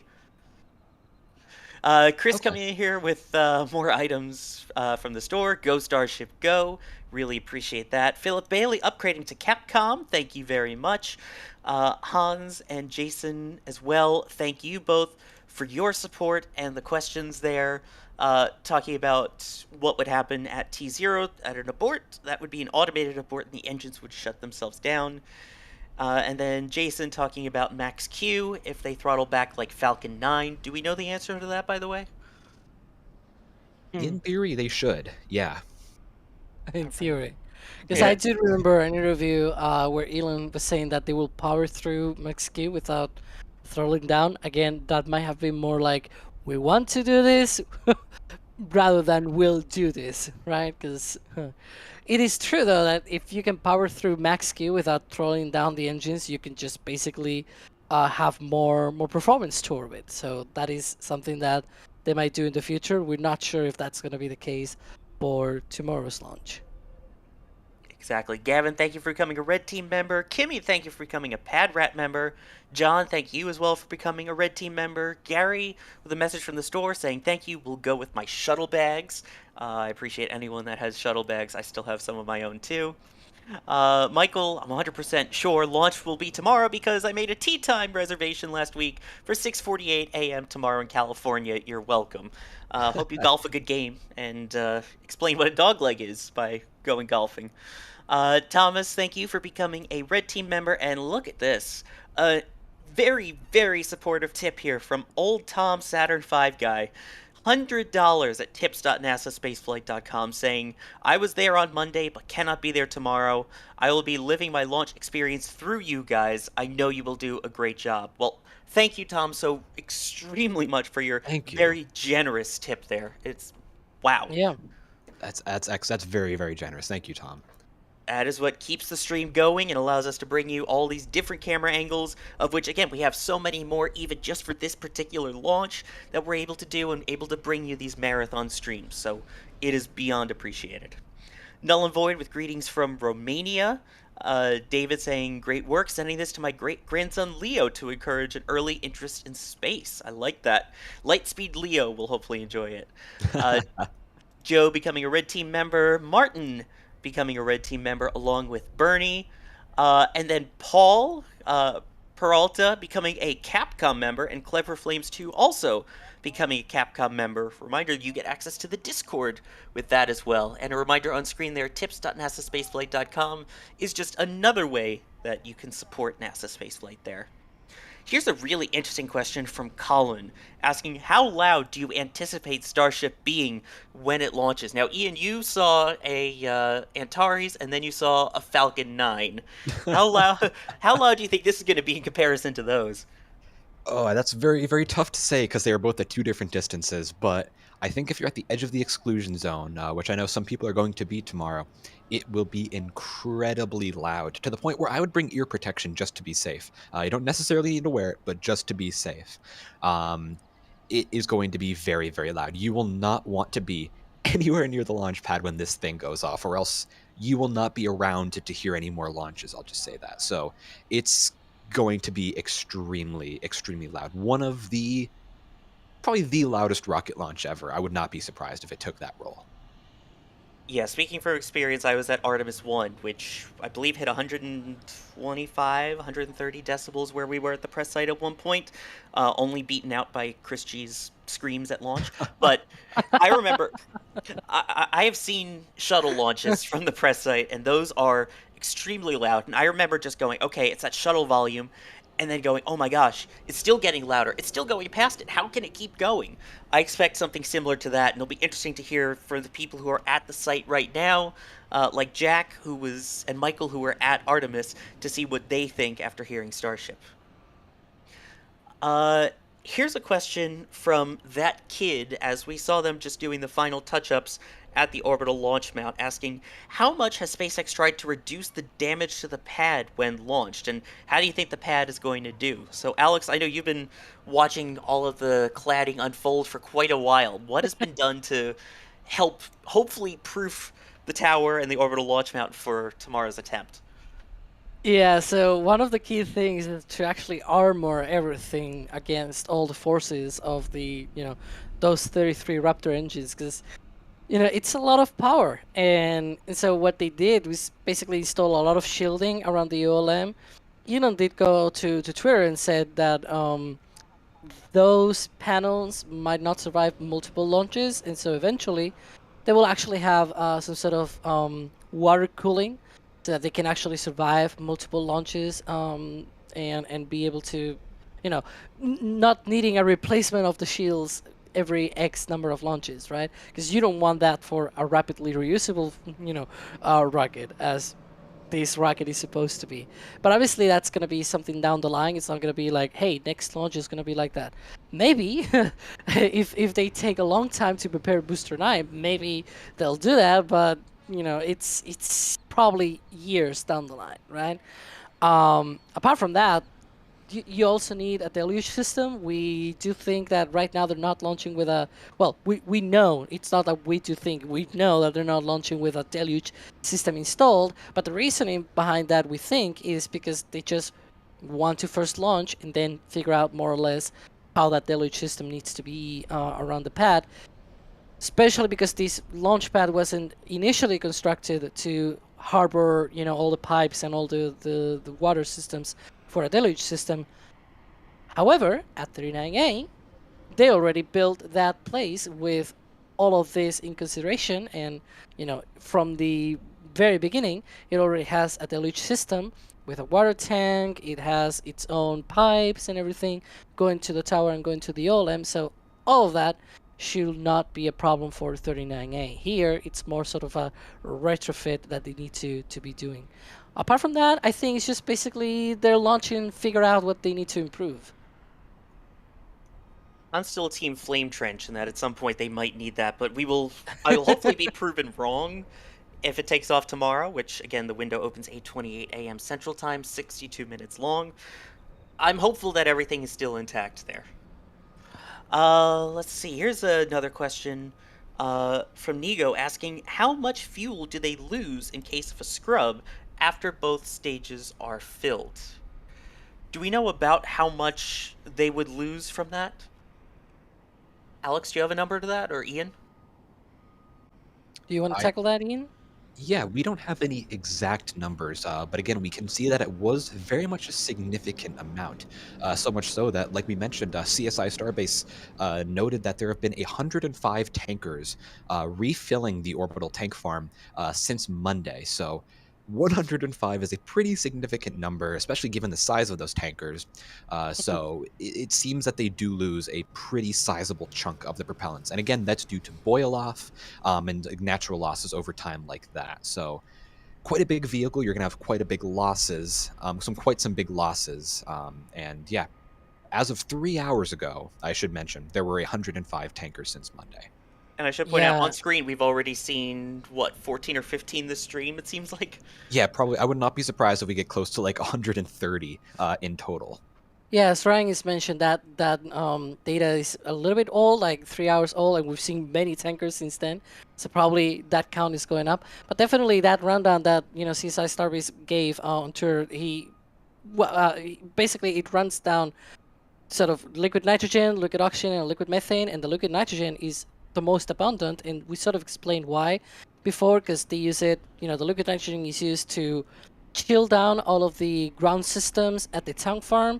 They are then, the liquid nitrogen is then flowed all the way to the OLM, up to the tower and everything to chill down and purge all of those lines as well. So it's a lot of liquid nitrogen that they use. Then the liquid oxygen is the second one, because that is sort of the one that they vent the most. And then finally the liquid methane, it is sort of the least that they need to refill, because at the end of the day they use they try to capture as much of it as possible, because it's a pollutant gas and things like that, so they don't want that to come out as much. And also they have a recondenser, so not every single piece of methane gas is recovered, but a huge amount of that is recovered and basically reliquefied into liquid form, basically.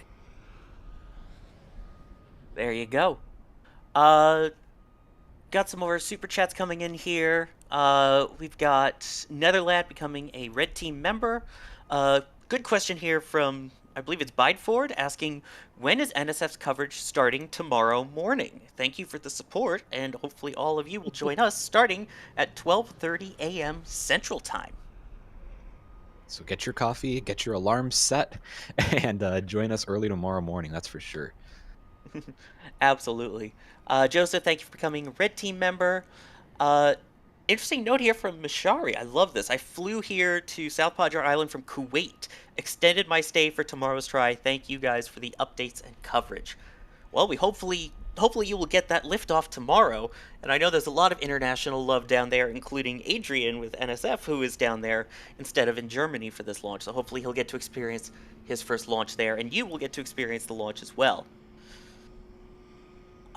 Here's an interesting question from B-Pace asking, at what wind speed will they scrub the launch? Have they put out any of the weather criteria yet for this launch?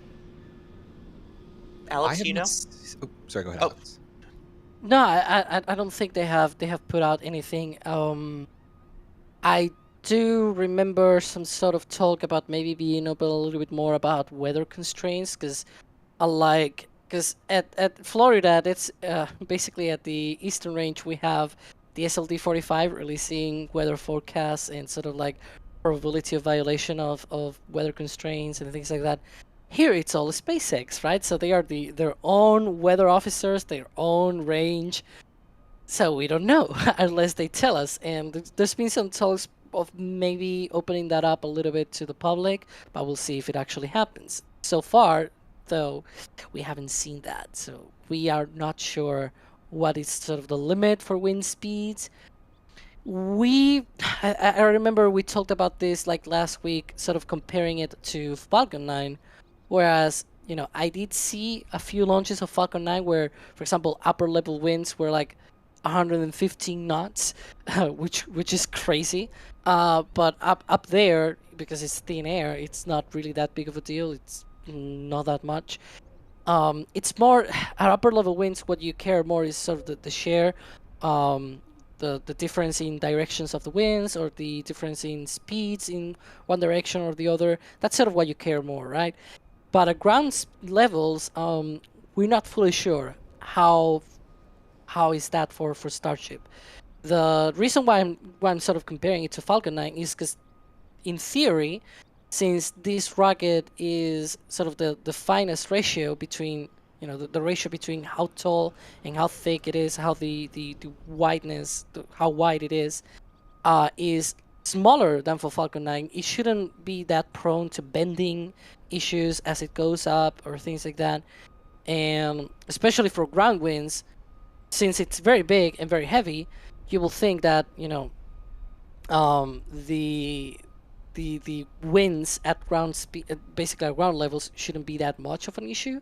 But again, it's sort of complicated. We definitely don't know the full answer, but we can definitely compare with Falcon 9 and be like, well, maybe it should at least be around what Falcon 9 does, maybe better, because it's bigger and, the finer ratio and everything. So all of that, so for comparison, but we don't have an actual number. Exactly, and shout out to the teams working there on the orbital launch mount, looking like they're having a good time. I think they're just as excited as we are about getting this thing off the pad and ready to launch. Oh, that's fantastic. Here's a question from Clever Flames asking, what time will the launch director give the go for loading of propellant? Ian, do you mind walking us through the timeline up till T0? Yeah, so the launch director is going to give the final go for propellant load at T-2 hours. You can see the full countdown timeline coming up here. Now, we're going to go live at T-7 hours, right around 12:30 a.m. Central Time. The pad clear should happen around that same time, along with the road closure. Now, at approximately 4 hours to 4.5 hours before liftoff, the tank farm is going to begin spooling up, chilling itself down, getting itself ready for propellant loading.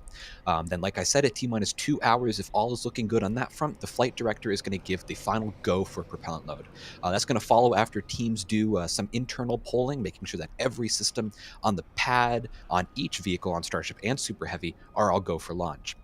So if they give the final go, at T-1 hour and 39 minutes, they'll begin liquid oxygen loading on the booster. At the same time, they're also going to begin fuel loading. Now, about 15 minutes later, they're going to start ship fuel load, and about 5 minutes after that, ship liquid oxygen loading. And after that, it's just going to be about an hour and a half of just pure propellant loading.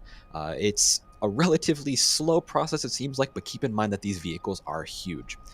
Then at 16 minutes and 40 seconds before liftoff, they're going to begin Raptor engine chill on the booster. Now that's where they begin flowing a small amount of liquid oxygen and liquid methane through all the valves and the pipes and the assemblies inside the engines. And they do that in order to avoid thermal shock at ignition. You want to slowly chill that thing down so that you don't suddenly pummel it with, negative 170 degrees Celsius liquid oxygen and liquid methane. It's a lot like, if you put a really, really hot object onto a glass plate, it could shatter it from thermal stress. You don't want to do that to your rocket engine. Then after that, another 16 minutes of chilling the vehicle, get things ready for flight. 40 seconds, they're going to begin to stop all venting on the vehicle, get everything final pressurized for launch. Around that same time, we should get a final go for launch from the launch director. And then at T-8 seconds before liftoff, all the Raptor engines are going to begin their startup sequence. And of course, you know what's going to happen at T0. Excitement guaranteed is what SpaceX is saying. T0, of course, is when we expect to have liftoff, and then you just cross your fingers, hope everything goes well, and it's going to be very, very exciting for sure. Yes, hopefully liftoff, definitely the key word there. And thank you, Kevin, for pulling up the awesome timeline graphic there on the screen. We've got some more support coming in here. Alfredo, can't be present at all streams, but for sure I will not sleep tonight. Keep up the good work. Thank you. I think a lot of us are going to be hashtag Team No Sleep, and it seems like Team Sleep, though, is winning the poll that we currently still have running of through to launch at the top of the chat there. And we've got Nigo again saying greetings from Romania. Lots of emotions and great time spent with such a great community. Hoping for nominal launch, as are we. El Dewey upgrading to Red Team member. And then an interesting question here from Vebjorn asking, will the FTS be installed on crew flights? Do we know that yet? I don't believe we have any data on that. I mean, going back I could think the shuttle. Sawyer, I know you're a bit more Yes. professional or expert on this. I know that the shuttle orbiter itself did not have flight termination system. However, the external tank and boosters did. That kind of leads me to believe that the booster for Starship on crewed flights may have FTS and the ship itself may not. However, it's kind of a gray area since the ship is simultaneously the crew vehicle and the second stage. Thinking over to Falcon 9, the second stage does have its own flight termination system. Crew Dragon itself does not. So that's kind of confusing to me, a bit of a gray area. That's something we're going to have to wait and see what SpaceX chooses to do on that front. I think the other difference, though, is that with shuttle, after the solid rocket motor separated, you still had time to abort either to orbit or to landing sites at different locations on the globe. With Dragon, you have the Super Draco thrusters that can push away if needed. So those have escape systems as opposed to flight termination systems. So I would expect probably to see something similar as opposed to an FTS, which again stands for flight termination system, which is what they would use in the event of something going wrong to destroy it so that it goes into much smaller pieces as opposed to giant pieces landing. Helios with a really good question here, because with the weather, I will remind everyone who missed earlier, the current forecast according to NOAA for tomorrow is patchy fog between 8 and 9 a.m. Central Time, which happens to be pretty much right in the middle of that launch window. Otherwise, partly sunny with a high near 80. Ground winds 11 to 17 miles an hour with gusts as high as 22. So along those lines, Helios asking, could Starship be more susceptible to upper level wind shear compared to Falcon 9 because of minimal interstage connections? What do you think about the aerodynamics of this vehicle, especially as it gets higher up where those upper level winds could become an issue? Alex, I'll throw that one to you. I wouldn't fully say there's minimal interstage connections because Starship and Super Heavy are connected via 3 hooks on the sort of interface between both vehicles. But Falcon 9 is also connected, the first and second stages are also connected via 3 connectors on the interstage. So it's not that different. It's probably more like the size comparison, right? Because it's like for Falcon 9, you see these 3 big things, but actually on the inside, it's not really that big. Most of those connections that you see are also for things like data cables, connections for power, for the first and second stages to be able to communicate. For Starship, for example, we haven't seen that kind of stuff going on. It seems like both vehicles are totally separate, and the ship just basically senses when it is off the booster, and it goes off on its own, because there's no...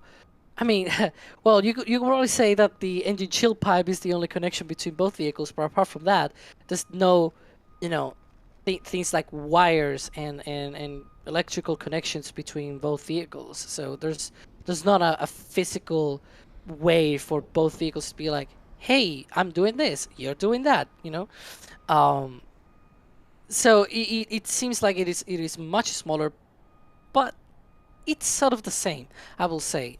It's not really that big on Falcon 9. So yeah, I will say that maybe it is equally or even less susceptible to upper level wind shear.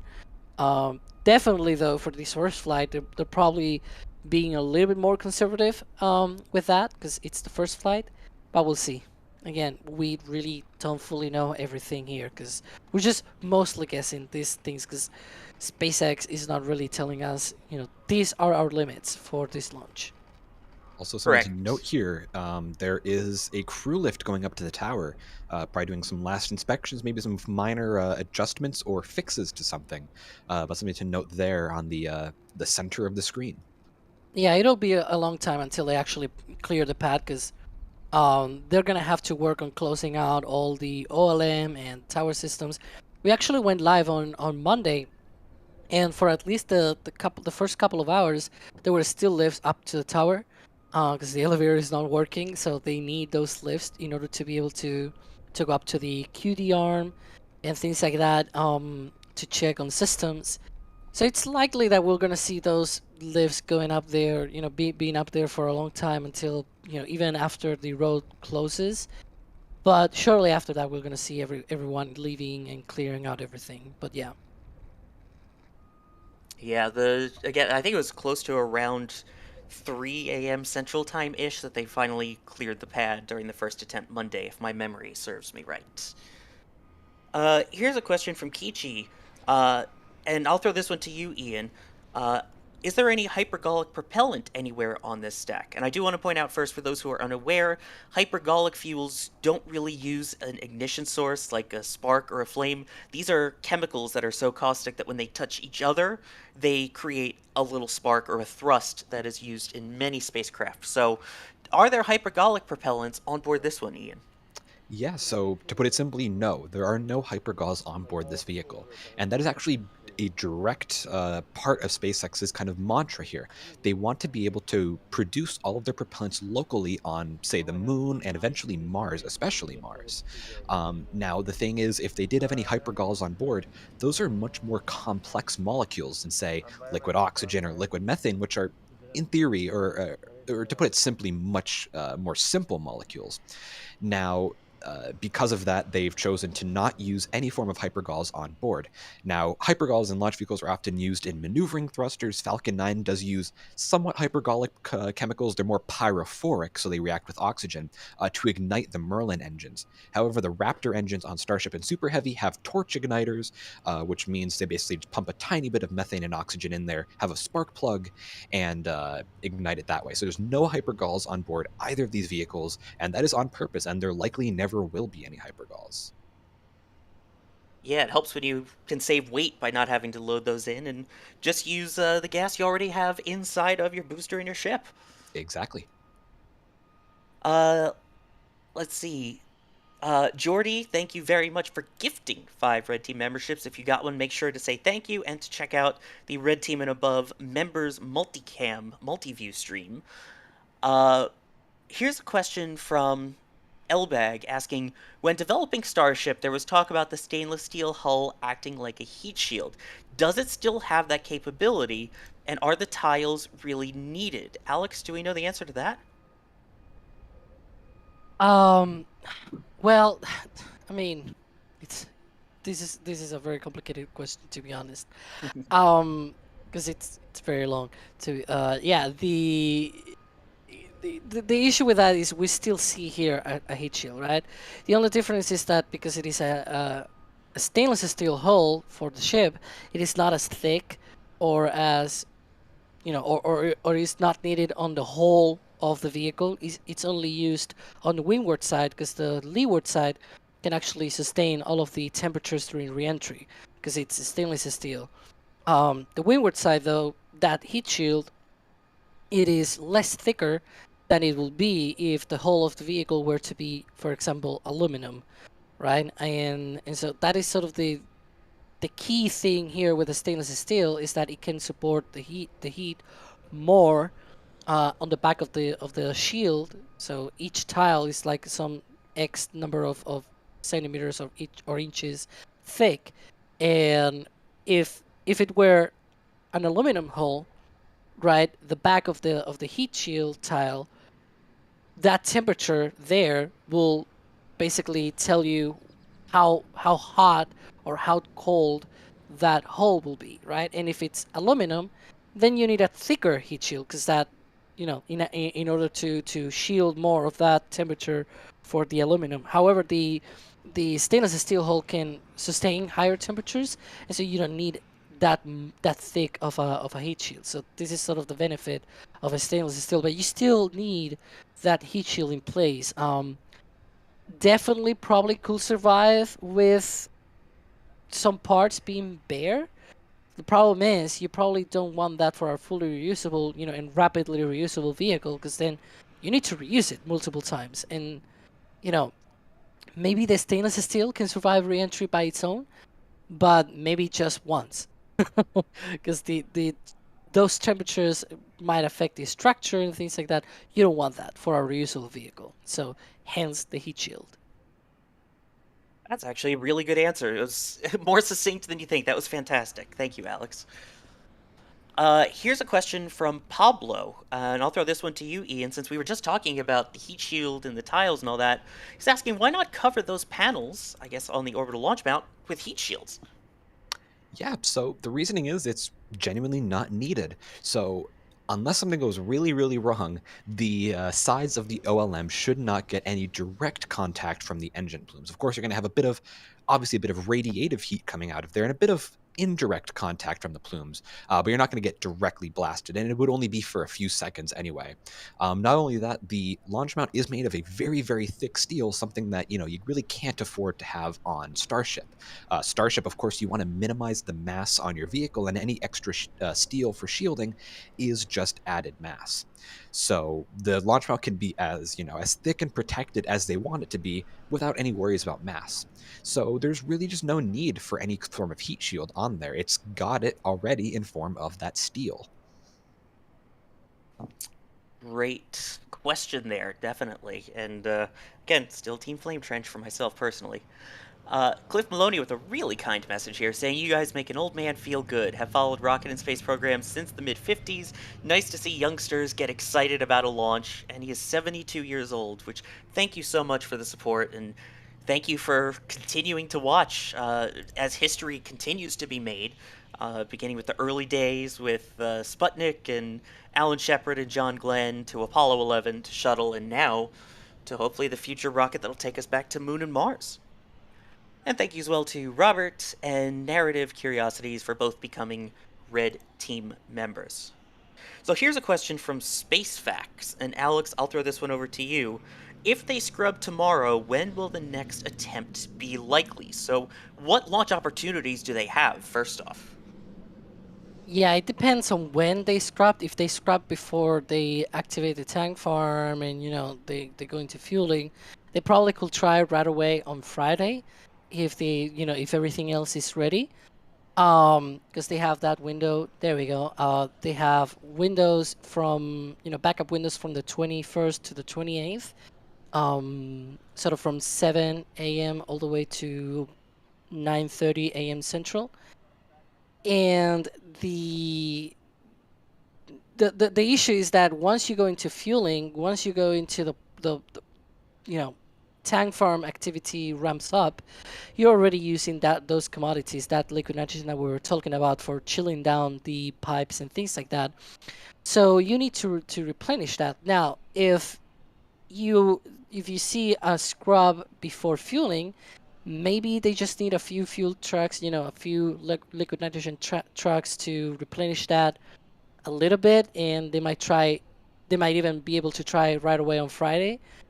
But if we see something like on Monday where they were going all the way to almost T0, you will probably see like a 3-day sort of turnaround time for that replenishment.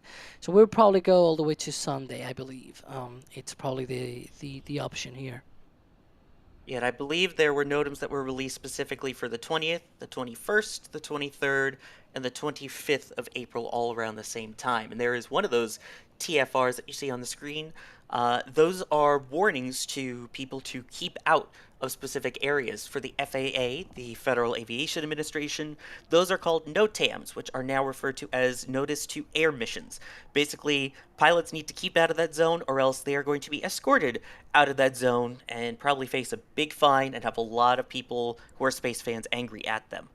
But it is also a safety concern, so that is why we have those not Mars out for the air, and there are also similar ones for boaters, which are the other way around. Oh, sorry, not Mars for boaters and NOTAMs for air missions. Yeah.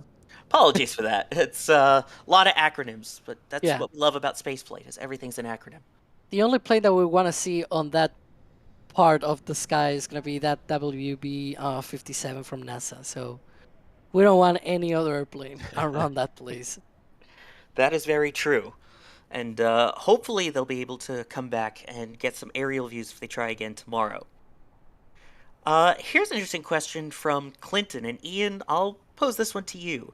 Do you think the short launch windows for the Starship test flight are a result of limited propellant supply at the tank farm and limiting the amount of replenishing they can do? And first off, why do they even have a launch window for a test flight that's not going to a specific orbit? Yes, that's actually a really good question. So, like you said, with most orbital flights, they do have a specific launch window. For low Earth orbit, it's usually very instantaneous, but for geostationary missions and other high Earth orbit missions, it usually can last from a few minutes to even a few hours. Now, tomorrow's launch window is 62 minutes long, so it's a bit on the longer side for launch windows. Um, Now, the reason that they do have that cutout launch window instead of being able to launch any time is because they can only have the airspace and the marine space closed for certain amounts of time.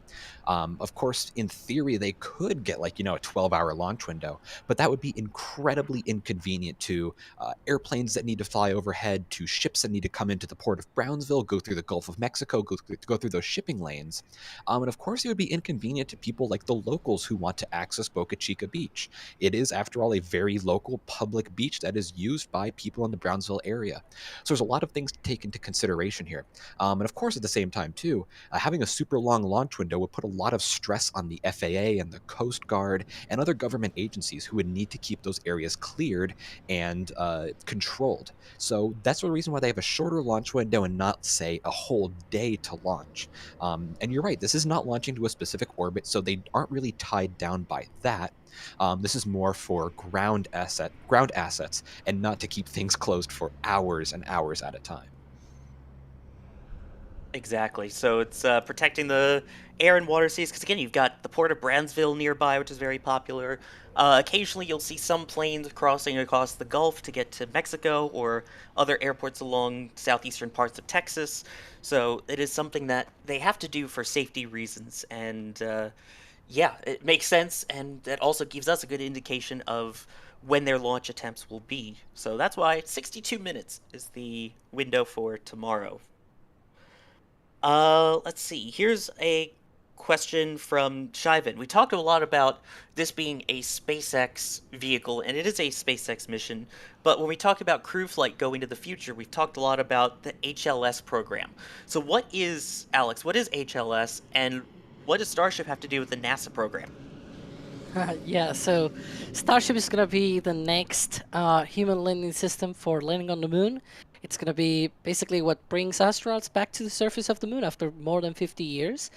And it's being under contract by NASA to land humans on the moon for Artemis 3 and then also for Artemis 4 as well. So the first two lunar landings after Apollo are going to be with Starship. And so in order to do that, they are going to build a special version of a Starship, which will be specially for landing on the moon. It will be, it will be using a depot in space to store propellants before it launches. That depot will be refueled by several tankers, also Starship variants as well. And sort of at the end, they will launch that HLS, that human landing system Starship, that will go to that depot to be able to be refueled before it goes out to the moon. Out at the moon, it will wait for Orion, which is going to be launching on SLS, on NASA's SLS rocket. It'll go all the way to the moon and then dock with Orion for Artemis 3. For Artemis 4, it'll dock to Gateway, where Orion will also dock to Gateway as well. And crew will exchange from one vehicle to the other, and HLS will go down to the moon. They'll stay for about 6 days on the surface of the moon, which is about twice as much as Apollo 17 was on the surface of the moon. So that's going to be an improvement in time spent on the surface. And they'll be doing several EVAs, doing many, lots of science out there down at the surface of the moon, and we'll be going back on Orion. As for Starship, though, we're not fully sure what they're going to do after they do all of that stuff. We're not fully aware if, SpaceX or NASA have been talking what they're going to do. But definitely lots of interesting things that they could do with that. Oh yeah, it's going to be a huge thing. And again, keep in mind, some of that money from HLS is being used to develop Starship here, so they are intertwined, and NASA's relying on them to get humans back to the moon. So not only are you looking at a vehicle that will get humans back to the moon in this decade, you're also looking at the vehicle that will likely get the first people onto Mars as well. So exciting times. Yes. And this is a test of HLS, because this is a test of the system, even because the HLS itself, it doesn't have flaps, it doesn't have heat shield, but the tankers that are gonna need to be used to fuel the depot, those are reusable. Those have flaps, those have heat shield tiles, because they need to come back and then be again launched to be able to refuel, because that's gonna be needed to be done pretty quickly, right? People usually confuse that with tankers with depot, because the depot is probably not going to have flaps or heat shields as well, whereas the tankers do need to be reusable, because you don't want to dump like 10 or 15 tankers up there without anything at all. You actually want them to come back, be reused, and then be able to serve again as a tanker on another flight very shortly after that. So those kind of launches are going to be pretty much like this, where we're going to see a super heavy with a Starship on top with a heat shield, with its flaps and everything like that. And so that sort of profile is going to be tested here. So this is a test of HLS. It's just not going to be doing all of the refilling in orbit and an actual reentry and recovery attempt, but it'll test a lot of stuff that it's going to be used. Exactly. And just for those who need a little clarification, yes, that is depot. It is the same thing. So, just so we're all on the same page. Let's see. We have Paul coming in here, getting an item from the store. I believe the Starship Orbital Flight Test patch. We have something else in the store that I think is really cool, and squish me, I must be dreaming, because we have the Starship patch on some really great items, and we have our Starship plushie. Look at that. That is 22 inches, 55 centimeters tall, which is a 1 to 215 scale model of the actual thing.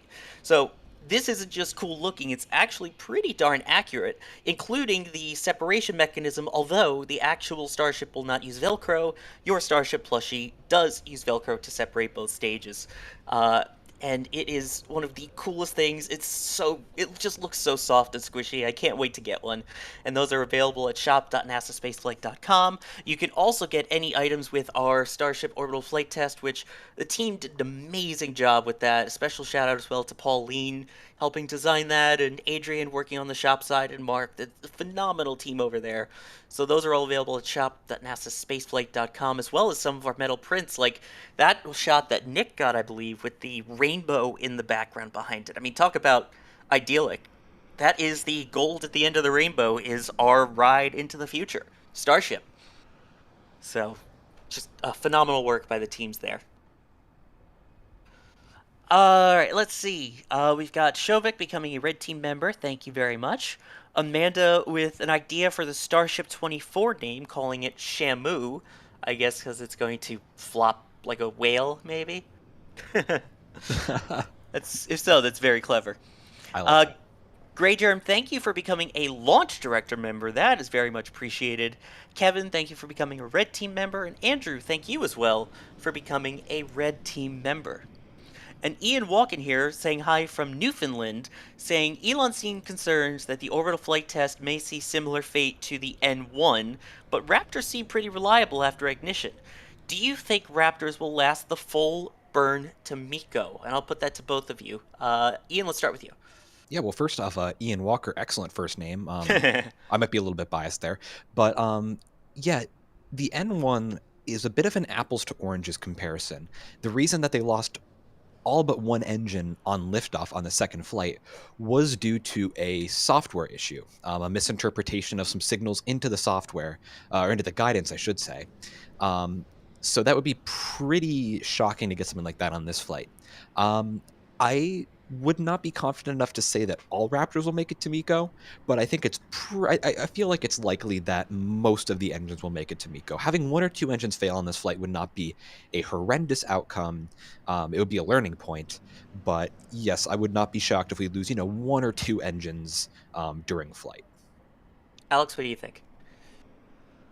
I don't think, because Elon is very, yeah, it's very concerned about N1 and things like that. But I think in his case, it's more about how to balance the thrust during flight.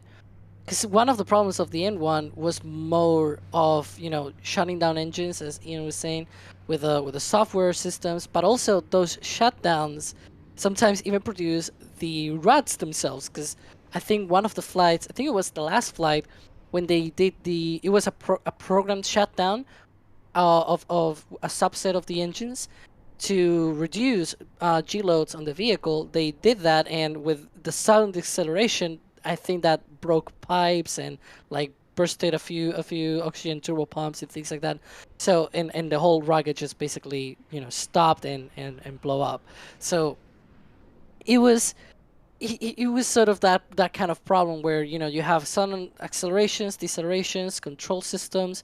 It's a very complex engine layout, and it's not easy. I think that's probably sort of the concern here. It's more of trying to balance everything here. But the same was said for Falcon Heavy. Elon was also concerned about the engines. He was also concerned about the interactions between boosters and all of that. But that's normal, because that's sort of the complex thing of the whole thing, right? If he wasn't concerned about the complex things, if he was concerned about, hey, the fire system, which is just basically some nitrogen and water being sprayed, that seems very much easier than controlling 33 engines, right? If he was more concerned about something as easy as just spraying some water on the orbital launch mount, I would be way more concerned. he's being concerned about things that are very unstable.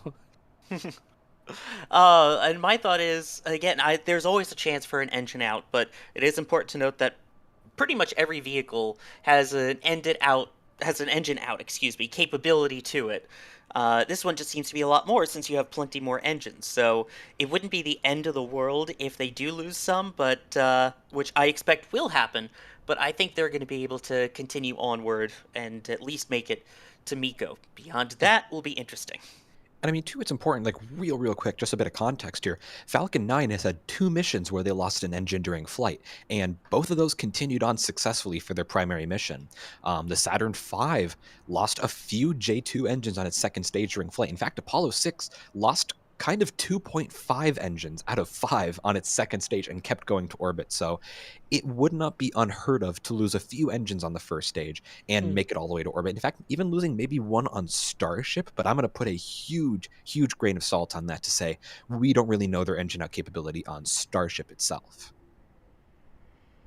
That is true. We don't have the official word on exactly how many engines out they can take. And don't forget, Shuttle had it happen as well, where they had to abort to orbit. So it's happened to multiple vehicles, and they've all made it through those points at least. Michael, thank you very much for upgrading to a Red Team membership. Roseanne saying, watched Armstrong take the first step, amazed and thrilled to share more history with you guys. We really appreciate sharing history with everyone who's watching, no matter your age, no matter how long you've been watching us. We really just appreciate everyone who's made this community so amazing and so welcoming. I'm one of the few guys here that is still old shuttle era, and that's saying something since I'm on the younger side here. Following shuttle launches since STS-118, although I do remember STS-107, but I started following every shuttle mission from 118 onward, just to give you an idea of timing, but we all still love seeing the future progress. Nicholas saying 420 24/7 to the sky. It's a lot of numbers, but yes, and I will also give a shout out to 24 for the people who use that for their date system outside the United States. Timothy saying, don't tell the wife. I hope your speakers were muted or you're using headphones then, because I think we just kind of gave that away. Enjoy the plushie, though.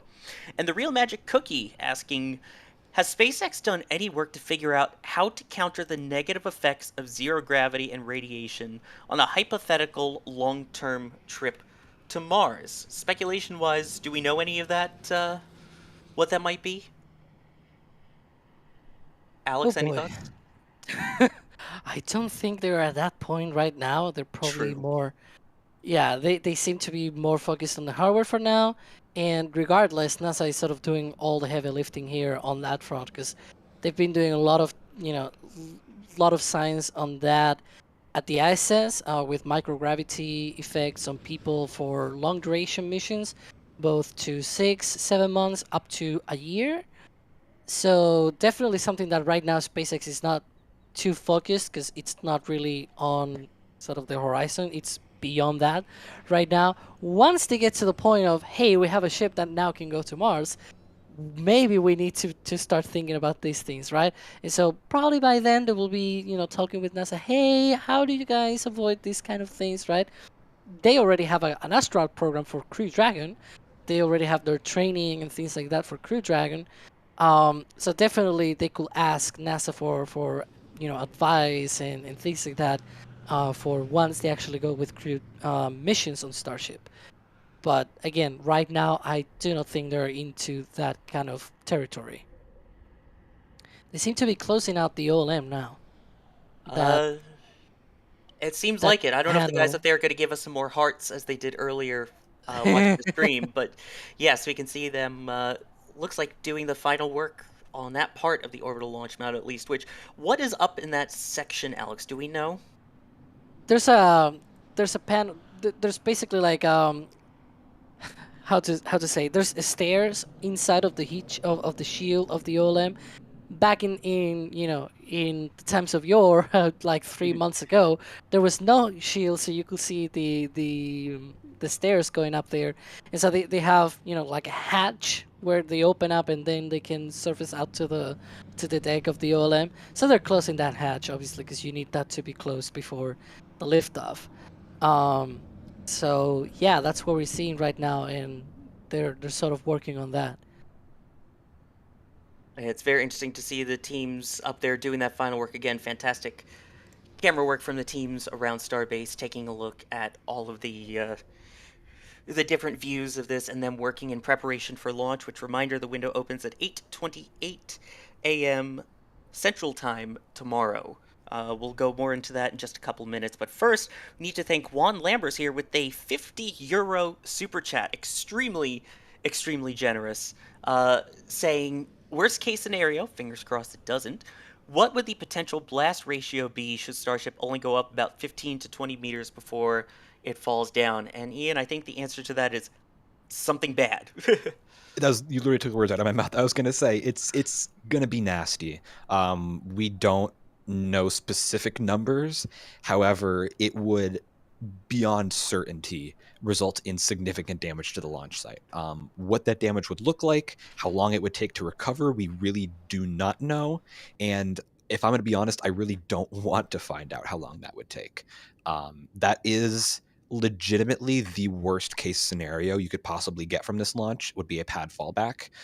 If you look back to the early Atlas missions, the Atlas missiles even, they did have a few pad fallbacks, and it was nasty.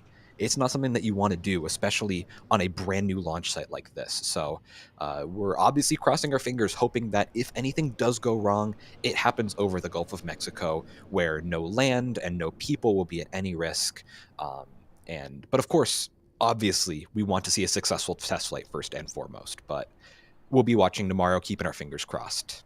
Absolutely, and of course the big thing, I've been using the hashtag #SaveStage0 all week, because Stage 0, for those who are unaware, is another term for all of the ground support equipment. So that's the orbital launch mount, all the lines going to it, the tank farms, the tower, etc.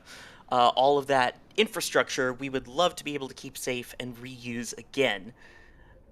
So yeah, that is the hope, at least, that it makes it beyond that. And Elon has said himself that that is the goal, that they want to at least make it past the pad and save Stage 0.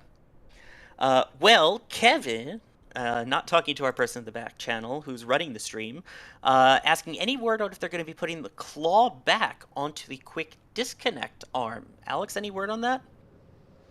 I do not think so, because the QD arm claw was there for sort of the first stacking, but they removed that, and it doesn't seem like it's back, so they might not even need it.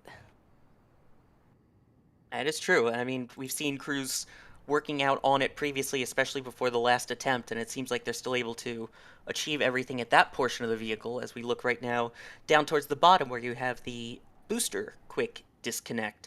And that does not use a claw system, right? How does that BQD work? Well, they have like 20 clamps on the base of the rocket. So obviously, they don't need any sort of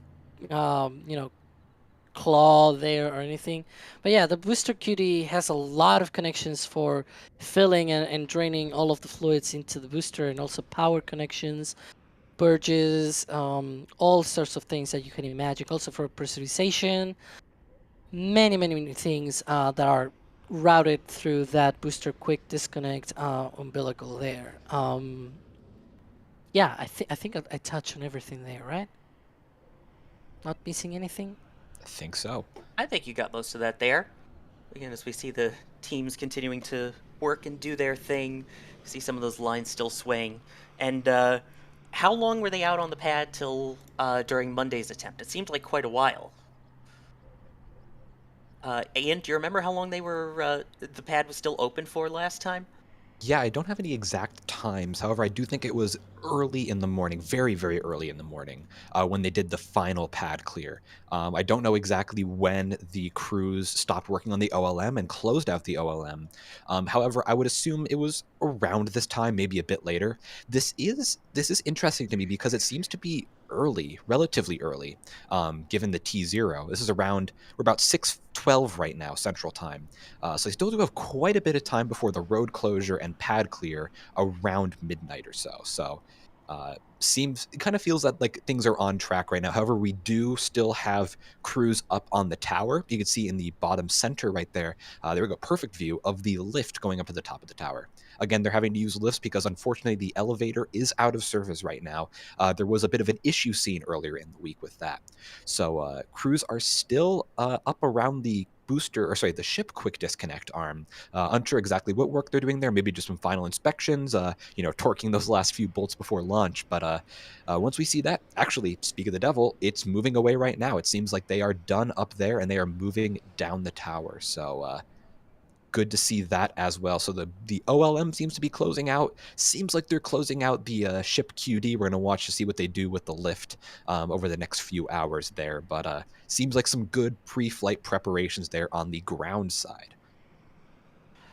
Exactly. And along those lines, we were just talking about the quick disconnect. Jasin, I hope I'm pronouncing that right, saying the quick disconnect was supposed to stabilize the full stack, but it's not connected anymore. They're asking, is it not going to be used to stabilize the stack anymore? So, Alex, what is the stabilizing mechanism then? Well, they use the chopsticks for now. Once they go into launch preparations, though, the chopsticks open before fueling starts and things like that, and then it just pretty much stands on its own. Yeah, so it's a little bit similar almost to, I know, bringing up the orange rocket to SLS, where it was basically resting on its solid rocket boosters and had a tiny little swing arm that was basically keeping it in place. In this case, yeah, it's a little bit different in that it still has that attachment, but yeah, it looks like it's still pretty steady as is. So. We also have Joseph here with some support from the store saying, here's to the humans that truly care about advancing the human race. And I will say cheers to that. I mean, the team, like we just saw, that's literally working out there day and night on these giant cranes and lifts to get our path to space is unbelievably amazing. And while we were looking at that bottom there, Starship Man asking, what are the black panels on the bottom of the tower there? Do we know what those are, Ian? Yeah, so that is the beginning of the tower cladding. Now, the cladding, those panels right there specifically, are kind of basically just big steel sheets. And what those do, those protect the internals of the launch tower. So you have very, very critical lines in there, such as electrical lines, data lines, and really most importantly, from a keeping fire away from it perspective, your propellant lines. Now, those are obviously running up to the top of the tower to get to the ship quick disconnect arm. And that cladding right there is protecting only the base of the tower right now, but it's protecting the internals from the exhaust and anything being kicked up by the Raptor engines on the base of Super Heavy. Now, eventually, it is supposed to have the whole tower cladded. However, it seems like they only did the bottom of it because it's purely necessary right now. SpaceX over the past few months has only been doing things that are necessary for this launch, and if it wasn't necessary for this launch, they seem to have just put it on the shelf for now. So that's something, along with the deluge system and flame diverter, that we're going to need to keep our eyes on over the coming months to see how they progress on that. Exactly. We're definitely keep a close eye on that and watch as the progress continues, especially after this test, which, a reminder, the scheduled flight test here is for the 20th of April. So that, for those confused, that date is back on the TFR list from the FAA, and SpaceX themselves have tweeted that they are planning for a liftoff within the 62-minute launch window that opens at 8:28 a.m. Eastern. So just a reminder for everyone out there confused about the dates and things, there are backup dates, potentially the 21st, the 23rd, and the 25th, depending on how far they get into the count and if they would need to refill the tank farm, which we've seen them doing non-stop basically since the last attempt. And there is a look at all of the different time zones for the start of the launch window on your screen there. So again, 8:28 Starbase time, 9:28 in KSC, 6:28 in Western time zone where Hawthorne, SpaceX headquarters, is located, 3:28 in Kauai, which is hopefully where the booster will splash down, UTC in London. Chip, excuse me, thank you. Yeah, the booster should splash down to your start base, hopefully. London, 14:28, Seville, 15:28, so we'll have the idea for Alex over there. In Spain, Dubai, and the UAE, 17:28, Perth, Australia, 21:28, and Auckland, 1:28 the following day. So that is when the launch window opens, and a reminder, our coverage of this will begin starting at 12:30 a.m. Eastern Time. So that is coming up in about 5 hours and 12 minutes, or 13 minutes, excuse me, from this very moment. So that way you can plan around it. We are just going to double confirm that time for you and make sure that is our exact start time, and then we have all the correct time zones for everybody out there.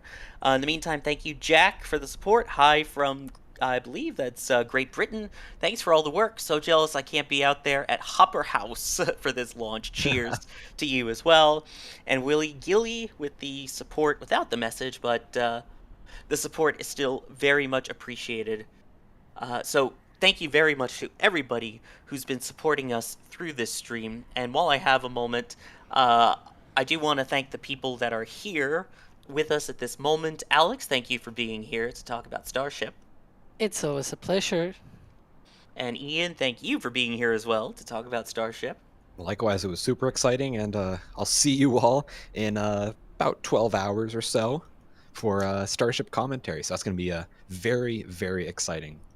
I guess potentially when your shift starts, as you're probably aware, just like Monday, you will get to hear most, if not all, of your favorite NSF voices throughout the entire stream, all throughout different parts of the night into the launch window. So make sure you tune in when coverage begins. Again, that is starting at 12:30 a.m. Central Time. And just so you don't forget, we are going to send you to that live stream. So make sure you go ahead and hit the remind me button once you go over there, so it'll remind you just as we go live, so you can watch the whole countdown all the way through.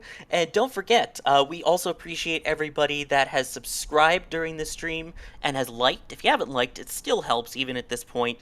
It lets the YouTube algorithm know that you really like what we're doing. And hopefully recommends it to other people. And potentially some of you joined us here from those recommendations. We hope that you'll stick around for our marathon launch coverage, which, a reminder, not only do we have our teams here in the studio across the globe, we also have multiple voices that are down in Starbase and multiple different camera views that we'll be able to bring you, some of which are on air, some of which are on our Starbase 24/7 live stream, and anybody who's a Red Team member or above will get access to our multiple multi-view during the launch as well, where you'll get to see most, if not all, of the cameras that we have set up at Starbase rotating through, including some that will never see air except for that multi-stream at that moment. So definitely make sure you check that out. I think it's really cool looking. And also a reminder, there are the start times on your screen as well for the different time zones. Look at us trying to be global for our audience there. Again, KSC start time around 1:30 a.m. Starbase, as we mentioned, at 12:30. Hawthorne, California, 22:30. Kauai, Hawaii is 19:30 the day before, hence the -1s you see there. London, 6:30. Seville, 7:30. Dubai, UAE, 9:30. Perth, 13:30. And Auckland, 17:30.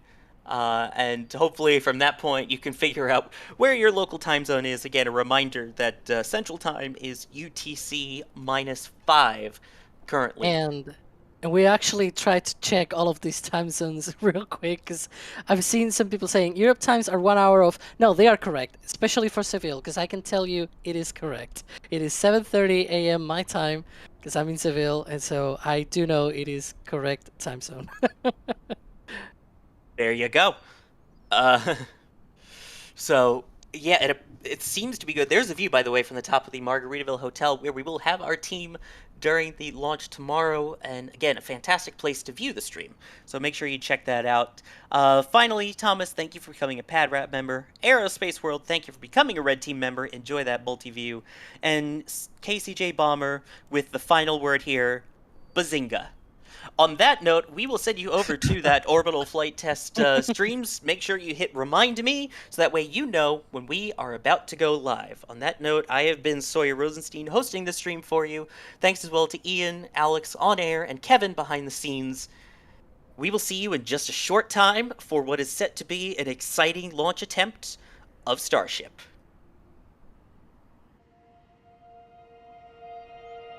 And here we go.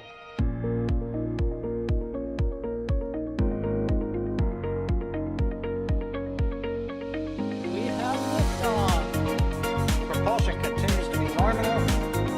R68 chamber pressure looks good. Following up.